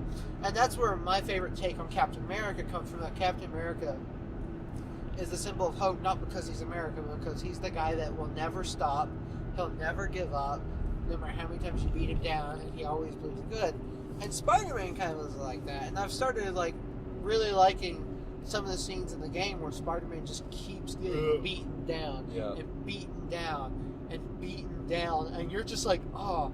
There's one, I can't remember which one. It's where I think when he first fights Lee, or it's the last time he fights Lee, and Doc Ock beats the shit out of him, and he's just laying on the ground, and there's like blood underneath him, and he can barely get up. There's times when he's like emotional in tears. He's like, I don't know how I'm going to do this, and he's like trying to get back up, and they're like, nope, you can't get back up, and he's trying. I really like that. And Spider-Verse did a lot to really touch on the nature of Spider-Man. I love this movie. Like, I want to see it again. I don't want to discredit Miles Morales' story because I love Miles Morales. I always thought Miles Morales was a cool character, and I think there's way too many Spider-Man and Spider people versions in the comics right now. There's way too many. I think when spider-gwen, a lot of them need to be taken out. Not Miles. Miles is really cool. And I really legitimately think Marvel Universe can have two Spider-Man and they can work differently because they're different characters. And I really like both. And I like them function together and the dynamic they have. But one thing this movie really left an impact on me was Peter Parker. Yeah.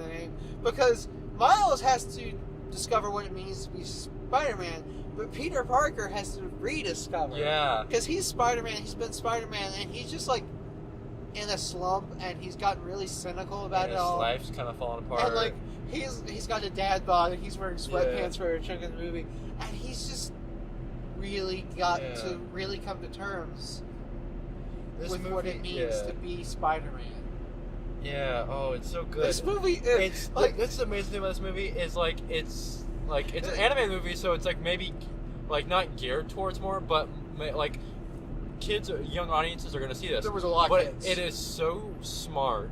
It is, and at the same time, it is so funny and so fun to be enjoyable by kids. But it's also so smartly made. This is where like it's like it. For people that are like diehard fans of Spider-Man, like I'm sure they loved it and like it really spoke to them. For people that are like us that like know about Spider-Man, but not like super Spider-Man fans. This is one of the most hyped movies of the year I've seen hype for, and it really did hold to it. Yeah. One thing I will say, This is why I think Wreck-It Ralph 2 and this one have left a bigger impression on me than The Incredibles 2 and even Isle of Dogs. Yeah, see, I love Isle of Dogs, but yeah, it didn't leave a huge. This and Wreck-It Ralph 2 is because you haven't seen the first one, have you? No. Okay, they're interesting because they kind of switch the movies.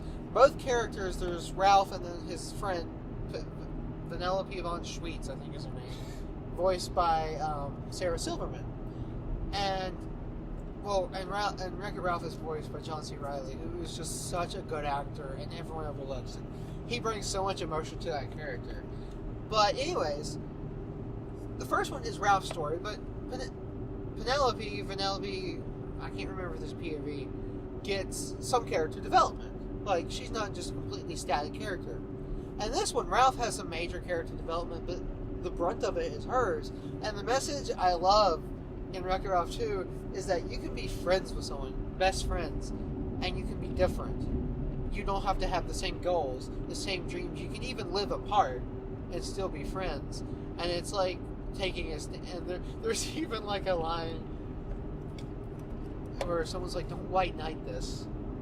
Where like Ralph's like going to pretend to be a good guy to save her, even though he's causing the harm. And it's just like the emotional climax of that movie is so good. Is it on anything? Wreck-It Ralph? Yeah. I don't think most Disney movies aren't. A lot of them are on Netflix now. You could check. I haven't checked. Yeah, I'll see. It's so good. Wreck-It Ralph had. Yeah, I've heard it's very good. Wreck-It Ralph had a great like you know, a lot of Disney's have that emotional scene. Yeah. Ralph's is just so poignant to me. Like, I think about it and it kind of stirs a little. 3 scenes I've seen, 2 scenes this year that have just really hit me. Come not from like Black Klansman or Widows or Star is Born, which I mean those are amazing films. 2 scenes, I'm not gonna give Ralph's away, but there's one scene in that gets me when I think about it. And this one, when it's at the end, and spoilers for this movie. I am gonna say spoilers because this is a bigger movie for most people. So like, if you don't want spoilers for Into the Spider-Verse and you're somehow listening to our podcast, turn it off and go see that movie. It deserves your money.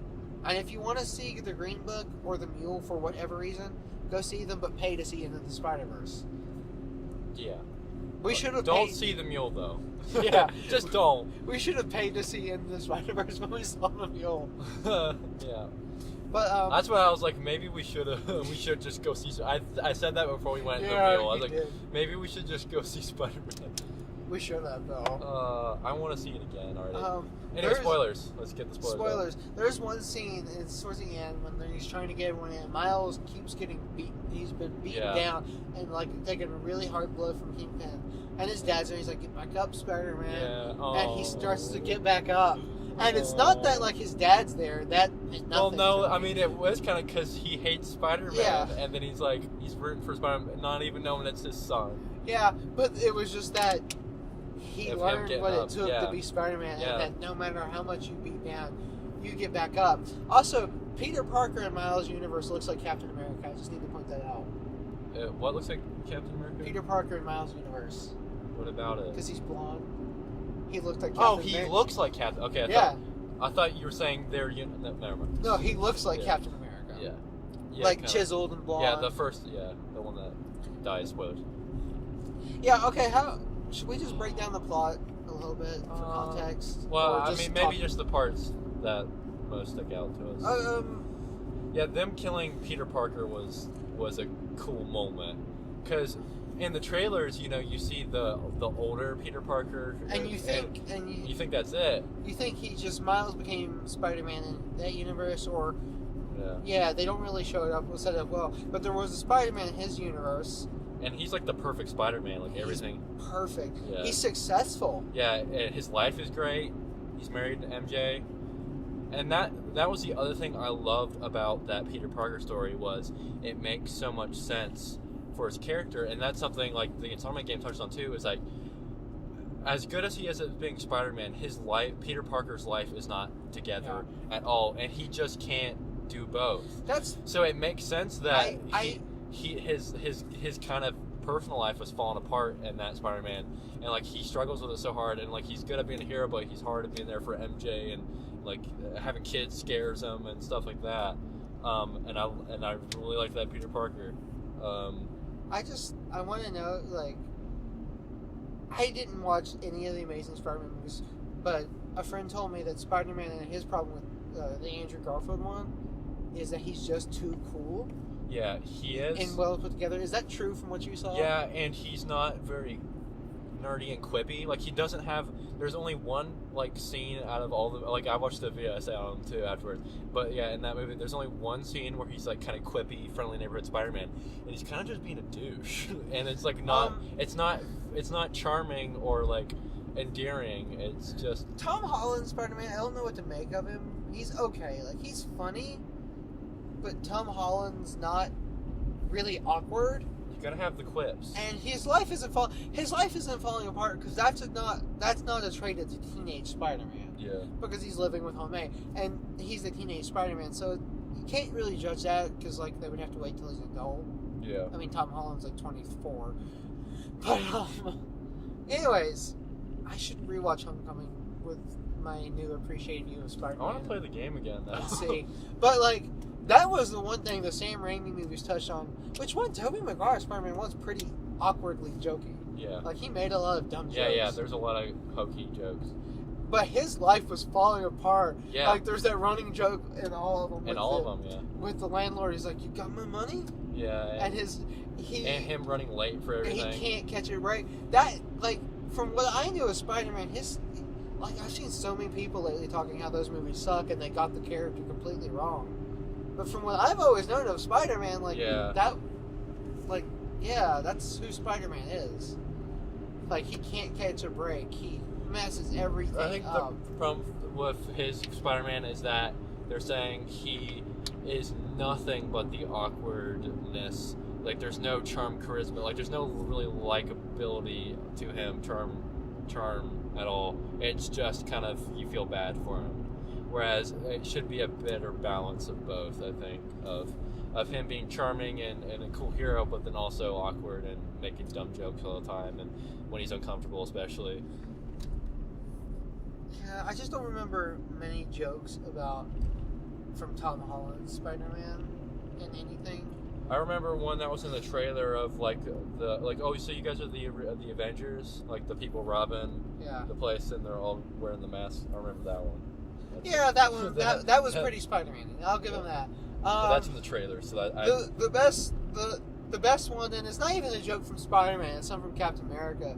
Is like Captain America knocks something over and Spider-Man's trying to hold it up, and Cap's like, "Where are you from?" And he's like, "Brooklyn," and Cap's like, "Queens."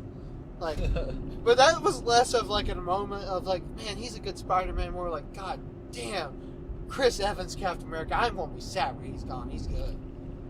How they took, I don't even remember. You remember when he was a Human Torch?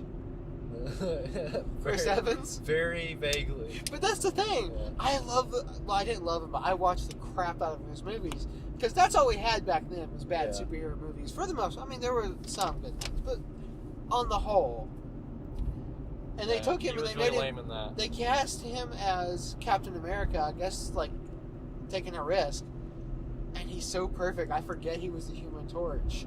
And can't imagine anyone else as Captain America. Because Chris Evans embodied Captain America's, like, spirit. Yeah.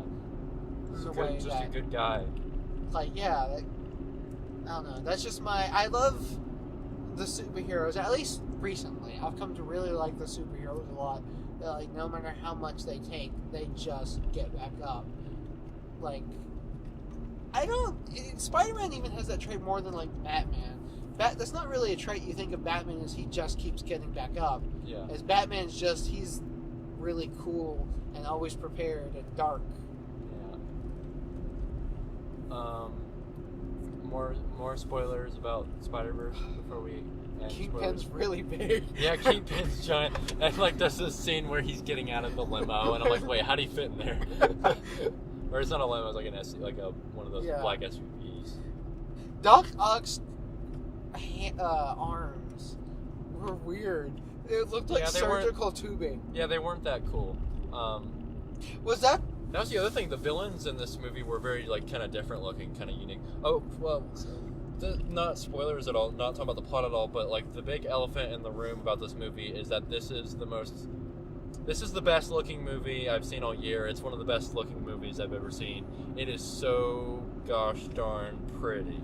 Like and also unique. Like I haven't seen an animated style like that. And how it's comic booky, but then it's so beautiful. Like the characters sort of look like a tailcoat, like The Walking Dead, kind of. But then like the one looks like an anime, the one looks like a cartoon. Like, and it's got the comic book sound effects and like taglines and thoughts and and there's different scenes where it's like a bunch of different comic what do you call it, like the sound effects? No, I mean like a bunch of different scenes on panels. Like a bunch of different comic panels. One of my favorite scenes is when they're swinging away.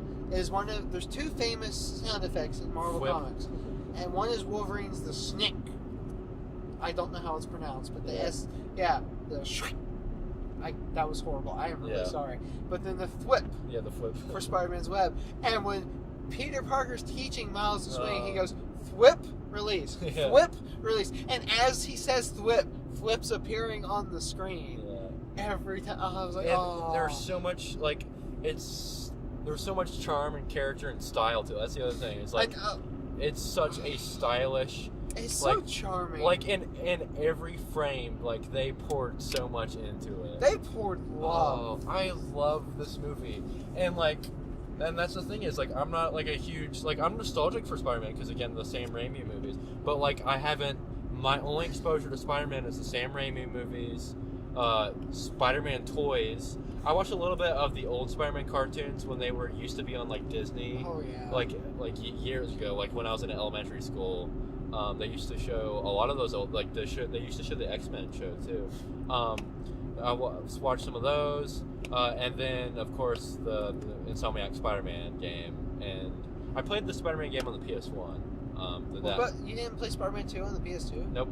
Oh my god, you missed out. I didn't even know it existed. Yeah. That game was amazing. That's one of the best open world games on the PS2. Yeah. And that's it's what led to the web slinging in Insomniacs too.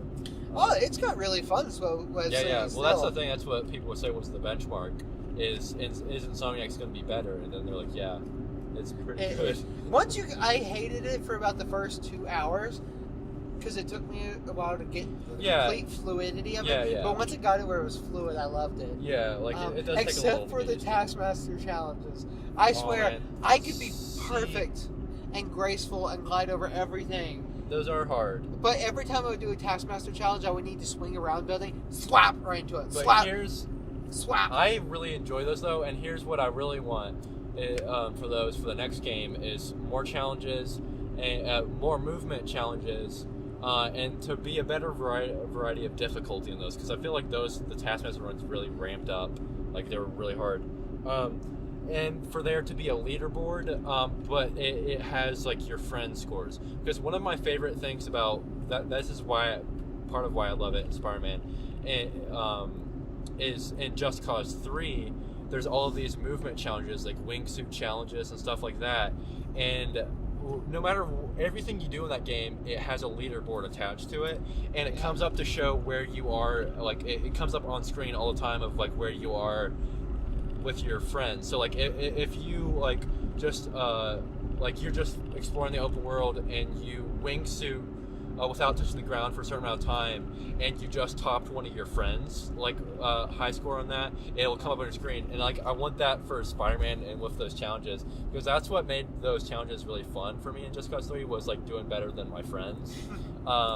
And some competitiveness there, and like that would be really great for Spider-Man. Anyway, Spider-Verse. We're almost home. We haven't even gushed about this movie enough. Yeah. Stupid. We need to see it. We need to see it again.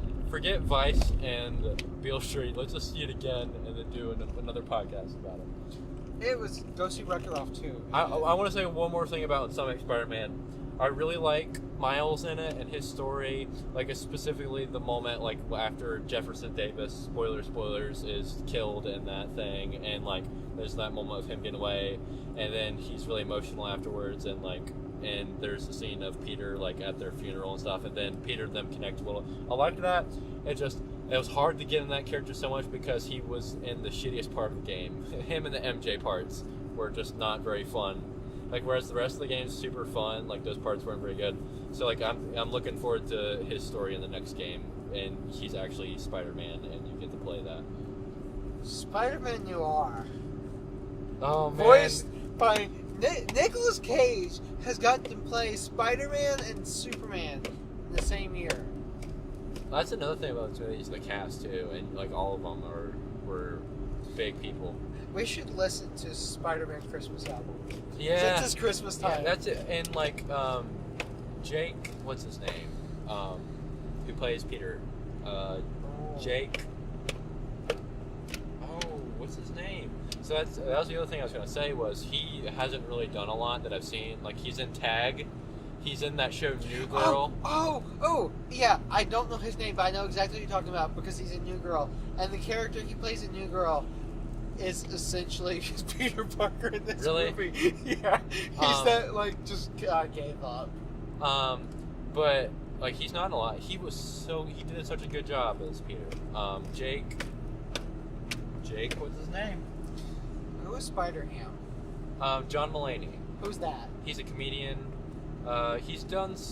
He's mostly like stand-up and Broadway stuff, but I think he's maybe been in some comedy movies. I'm not sure, but he's a very big comedian right now. He's one of the biggest. Like his shows sell out like so much. Who's Spider-Gwen? Spider-Gwen. I can't remember her name either. Was it Zoe Kravitz? Yes. I knew she was in the movie. But I didn't know who she played because Spider-Gwen to me kind of sounded like Scarlett Johansson, and I wasn't sure who she was. Yeah, big cast in this one too. Who played Miles? Miles, I don't think he had done much. I'm not sure though. And then, like we've said before, Brian Tyree Henry is Jefferson Davis, and Mahershala Ali is his uncle Aaron. Miles is Uncle Aaron. Jefferson Davis' brother. And Kingpin was Liev Schreiber. Why is Miles Morales last name Morales, but his dad's name that's the weird thing. But his parents aren't separated.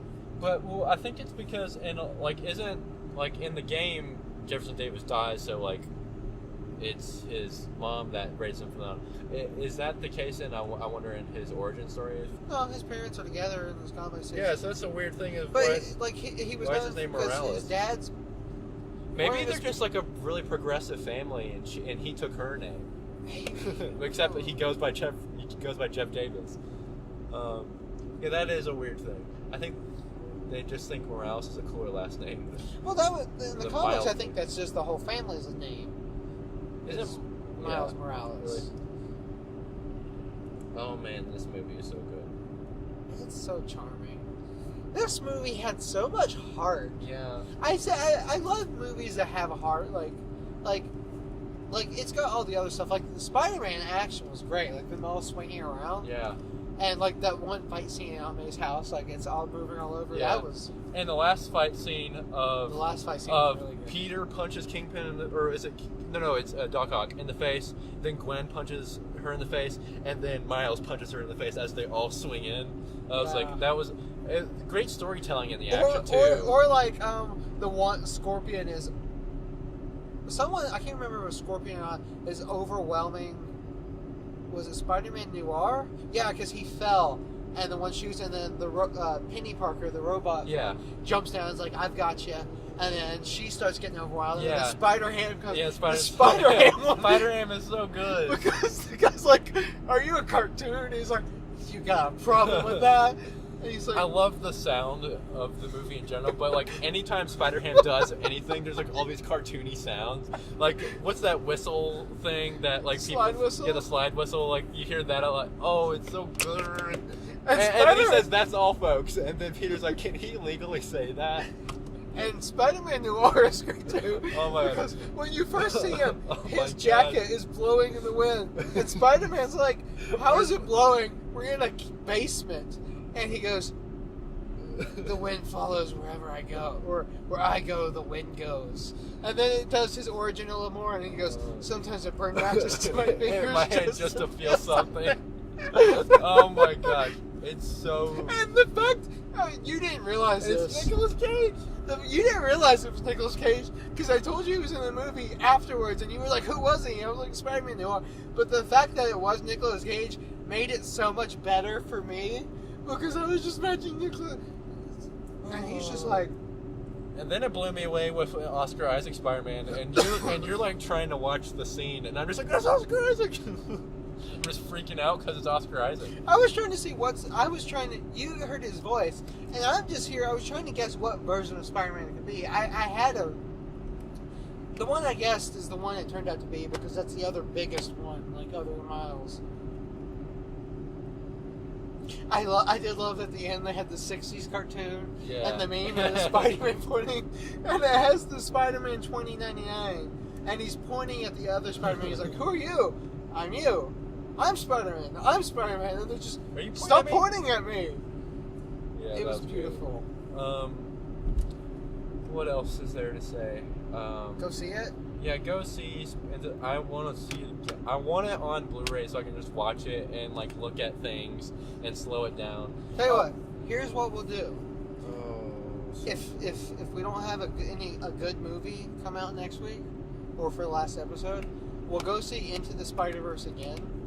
And if it's still playing, we'll see Wreck-It Ralph 2. And get those. Do both? Yeah. Yeah, sure. We'll do both. And then you can see all the contenders for this year. Yeah. And you will, even if you haven't seen the first one, which I would recommend, but that's easy to fix. I'll try. But there's a lot you would still understand. But just the Disney jokes that movie makes, you will love. Like... Isn't there like a lot of like Easter egg? It's kind of like a Ready Player One kind, in that there's nods to what it's saying, but not it's deliberate. It's more clever. Yeah, that's what I was gonna say, but better. It's got a Stan Lee cameo that was like, because it was right after he died. Oh man, this one's. Oh man, the Spider-Verse Stan Lee cameo. The two. Because I started playing Spider-Man right after Stan Lee died, and his cameo, he's like, I always loved you. Yeah. Spider-Man's Stan Lee's last two cameos I've seen, because the one in Venom was just like all the cameos in the early Marvel movies, and the ones in the Marvel movies now are funny because like, he's the Watcher and he's everything. But the last two, it felt so personal because it felt like Stan Lee talking. Because when he's in the game, he's like, I always loved you two together. Yeah. Because Stan Lee always loved Spider-Man and Mary Jane, and then this one, he was like Spider-Man. He's like, he was my friend, you know. And I was just like, God, no! Yeah. And then, after in the credits, it had Stan Lee's glasses with the light shining on it, and a quote by Stan Lee that's like, the people that stand up and do the right thing no matter what are the real heroes. And then it said, thanks to Stan Lee and Steve Ditko for creating Spider-Man. I was just like, I'm not crying, you're crying, go away. What a movie! Oh, it's so. Oh, and like it's in the first trailer that was shown, but seeing it on the big screen was so good. Of Miles with his Spider-Man costume for the first time, or not costume, but his Spider-Man suit for the first time, and he's hanging on the and never in the movie before is he like really web swinging. Other than in the forest, or does he like jump off a building? And like it jokes about like the scene of like him trying to work up the courage to jump off the building. Then in that last scene, he's got his suit for the first time. He's in the tallest building in the city, and he's hanging on the side of it. And then he jumps, and like the glass shatters. Like that is so beautiful, and it's in the trailer. And that's like what got me first excited for it. As I sent it to you, I was like, "This is like so good looking."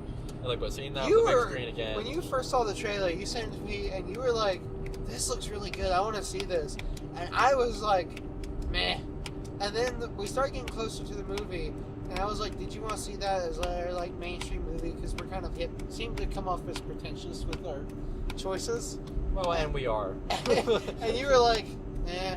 And then we went to see it this week because we were just like, I don't know. No. I always really wanted to see it, but I know you weren't as hyped. Yeah, and then we saw it, and it was beautiful. Yeah. I wonder. I hate it, and I think it's a gimmick. But I wonder how this is in 3D. Yeah, because it kind of has a 3D look to it. Yeah, like know? I think it could potentially. Well, like in how the kind of the art style, like it's hard to like the colors are kind of popping. Yeah, popping out to where it's what it looks like in 3D kind of, or when you're not wearing the glasses too. Yeah. Everything's kind of like the lines are out of sync in the background a lot sometimes. Like when you're not wearing. It's so good.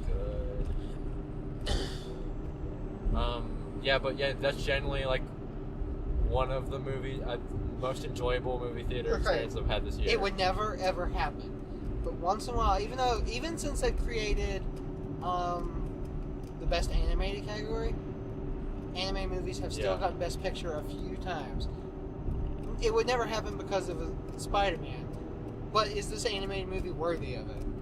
A Best Picture? Yeah, it's like Up has, I think, Toy Story 3. I was saying earlier in the year that, like, hey, it'd be cool if Isle of Dogs was nominated for Best Picture. This one deserves it more than Isle of Dogs, yeah, for sure. I don't think it ever will be because, you know, superhero movies and, like, they've really screwed superhero movies in the past, and they made the popular category, which seemed like it was kind of like they were gonna do for superhero movies. This should be nominated more than Black Panther. But I haven't seen Would you say Infinity War was better than Black Panther? Because that's what I've seen. A lot of people were like, man, people were really raving about Black Panther when that came out, like saying this is so good and like deserving of Best Picture. But then like Infinity War came out, and like now that there's been some time after Black Panther, it's like, yeah, Black Panther's it was good. The Best Picture, no. Whereas Infinity War, it's like such a really good tying together of like all those heroes. I liked Black Panther, and it's a very different kind of superhero movie. I loved Infinity War, and it was one of my favorite movies of the year for a while. Because Infinity War is just such a fun comic book movie. Like, it's one of the most comic book movies I've seen. Like, it's like a big event book, like, you know, where they bring all the heroes in to stop a big threat, like that they do Marvel does it every summer, stuff.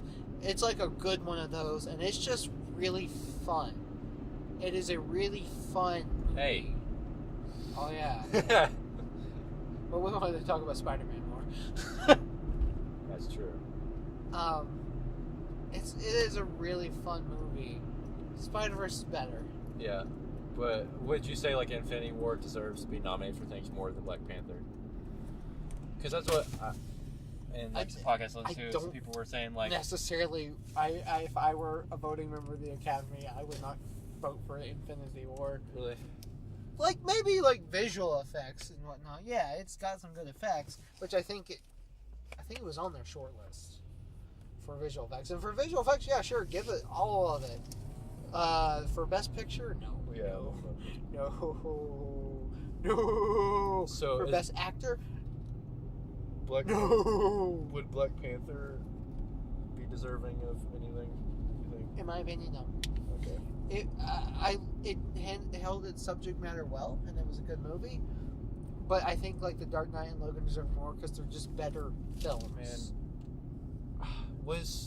I think it should be held to cinematic excellence in the better film. Were there any? Was there? No, there wasn't. I was going to say, was in the short list for the nominees they announced, was there any animated things? They haven't gone to animated. They did say foreign. Because they put Roma on it, and a lot of people are like, it would make me so happy if it won Best Animated Picture. That would. I think it's got a good chance of getting nominated. It deserves it so much. I feel like it would be. Might not even. I don't know. I was thinking just the superhero thing might be holding it back from winning Best Animated Picture, but like its handling of Spider-Man. What else has it got to go up against? Wreck-It Ralph 2 is the only thing. Wreck-It Ralph 2 is the only thing I could see conceivably giving it any chance. And this one I think edges it over Wreck-It Ralph 2 because I think they're equally good and they both have the emotional moments on the same level. But this one does have the popular push behind it from a lot of people. Like Barry Jenkins, the guy that did Moonlight and Beale Street, was tweeting about how great this movie was. That's great. And like, yeah. But like, it's such a like fun movie that like kids will enjoy, but it's like everyone will enjoy it. Like it's a good movie for everyone. Like it handles Spider-Man so good. And like all the Spider-Mans is like really reverent of that and does its own thing. It's beautiful. Like it's definitely the best looking animated movie I've seen this year. I guess it deserves it. Yeah. Like how his uncle dies and he's like, y'all won't understand. And he's like, we're the only people that are going to understand because Batman's not here. Um, I like how in Spider-Man the game, he's like, maybe a spider logo. Oh, wait, we might get sued. I was like, I love this self-aware humor. Yeah. Spider-Verse. Good movie. Go see it. Don't. Maybe see Green Book. Like that movie. Like maybe see it. Okay. Arbitrary rating. Let's do Green Book first. Green Book gets, it gets 3, it gets 2.5. Vigo going out of 5 chicken bones thrown out the window. I give it 4 Mahershala Ali naked in a shower, handcuffed to the things, out of 10. That's a weird one. Vigo's being, hey, I'm Italian, hey. I don't like that score. Into the Spider-Verse. Into the Spider-Verse gets 5 like crazy neon glitchy spiders, whatever that was, spider that bit him, out of 5 flips. That's a 5 out of 5. That's the first 5 out of 5 I've given, I think. I give Into the Spider-Verse 9 Peter Parker relearning what it meant to be Spider-Man and willing to do everything and sacrifice everything, out of 10 Miles Morales Spider-Man getting back up from taking a beat down, because that's what it takes to be Spider-Man. I'm going to give it another score. It gets 8 Spider-Man or Peter Parker scarfing down a burger, out of 8 Peter Parker scarfing down a piece of pizza. He does eat a lot in that movie. What about the bagel? Yeah, and the bagel, and then he doesn't even eat the bagel because he hands it to Miles, like they switch, and then Miles tosses it back and it hits one of the dudes in the head, the dudes with the laser guns. Oh. Yeah, that bagel scene was funny. He's like, "Oh, you're not gonna go invisible? Okay, bagel." That was a good movie. That was a good movie. Who is a better voice? Someone that could never play a live action version but does the voice? Him as Spider-Man. Jake Johnson, that's his name, I think. Or Will Arnett as Batman. Will Arnett as Batman, or who? The guy that does Peter Parker here. Jake Johnson, I think it's his name. Jake Johnson. Who does the better voice? Just. I haven't seen Will Arnett Batman though. But you've heard it. I mean, I've heard a little bit of it, but I haven't like really heard it. Have you ever heard Will Arnett? Yeah. It's Will Arnett. Yeah, but I haven't heard him doing the character though. But it sounds like Will Arnett. BoJack. BoJack's good. BoJack's sad. Yeah. Although it ended on a good note last time I watched it, the last season, of him and Hollyhock having a nice moment. You need to watch 5. Yeah, I'm finishing Maniac. You need to watch the Christmas episode before. I didn't watch the Christmas episode because it's Christmas. Do it when you get home. This is our Christmas special too. Yeah, this is our Happy Holidays. We haven't even mentioned Christmas once. Well, we did mention the Christmas album. It's the War of Christmas. Oh, the Christmas album. That's so good. We need to look that up. Here's what you do. You look it up, play it on your way home, watch the BoJack Christmas episode, and then... I also gotta finish Maniac.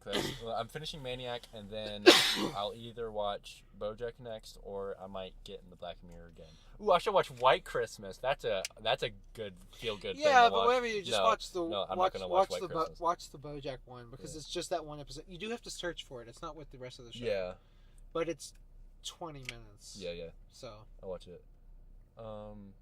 Yeah, Spider-Verse. That was a good movie. That's a good movie.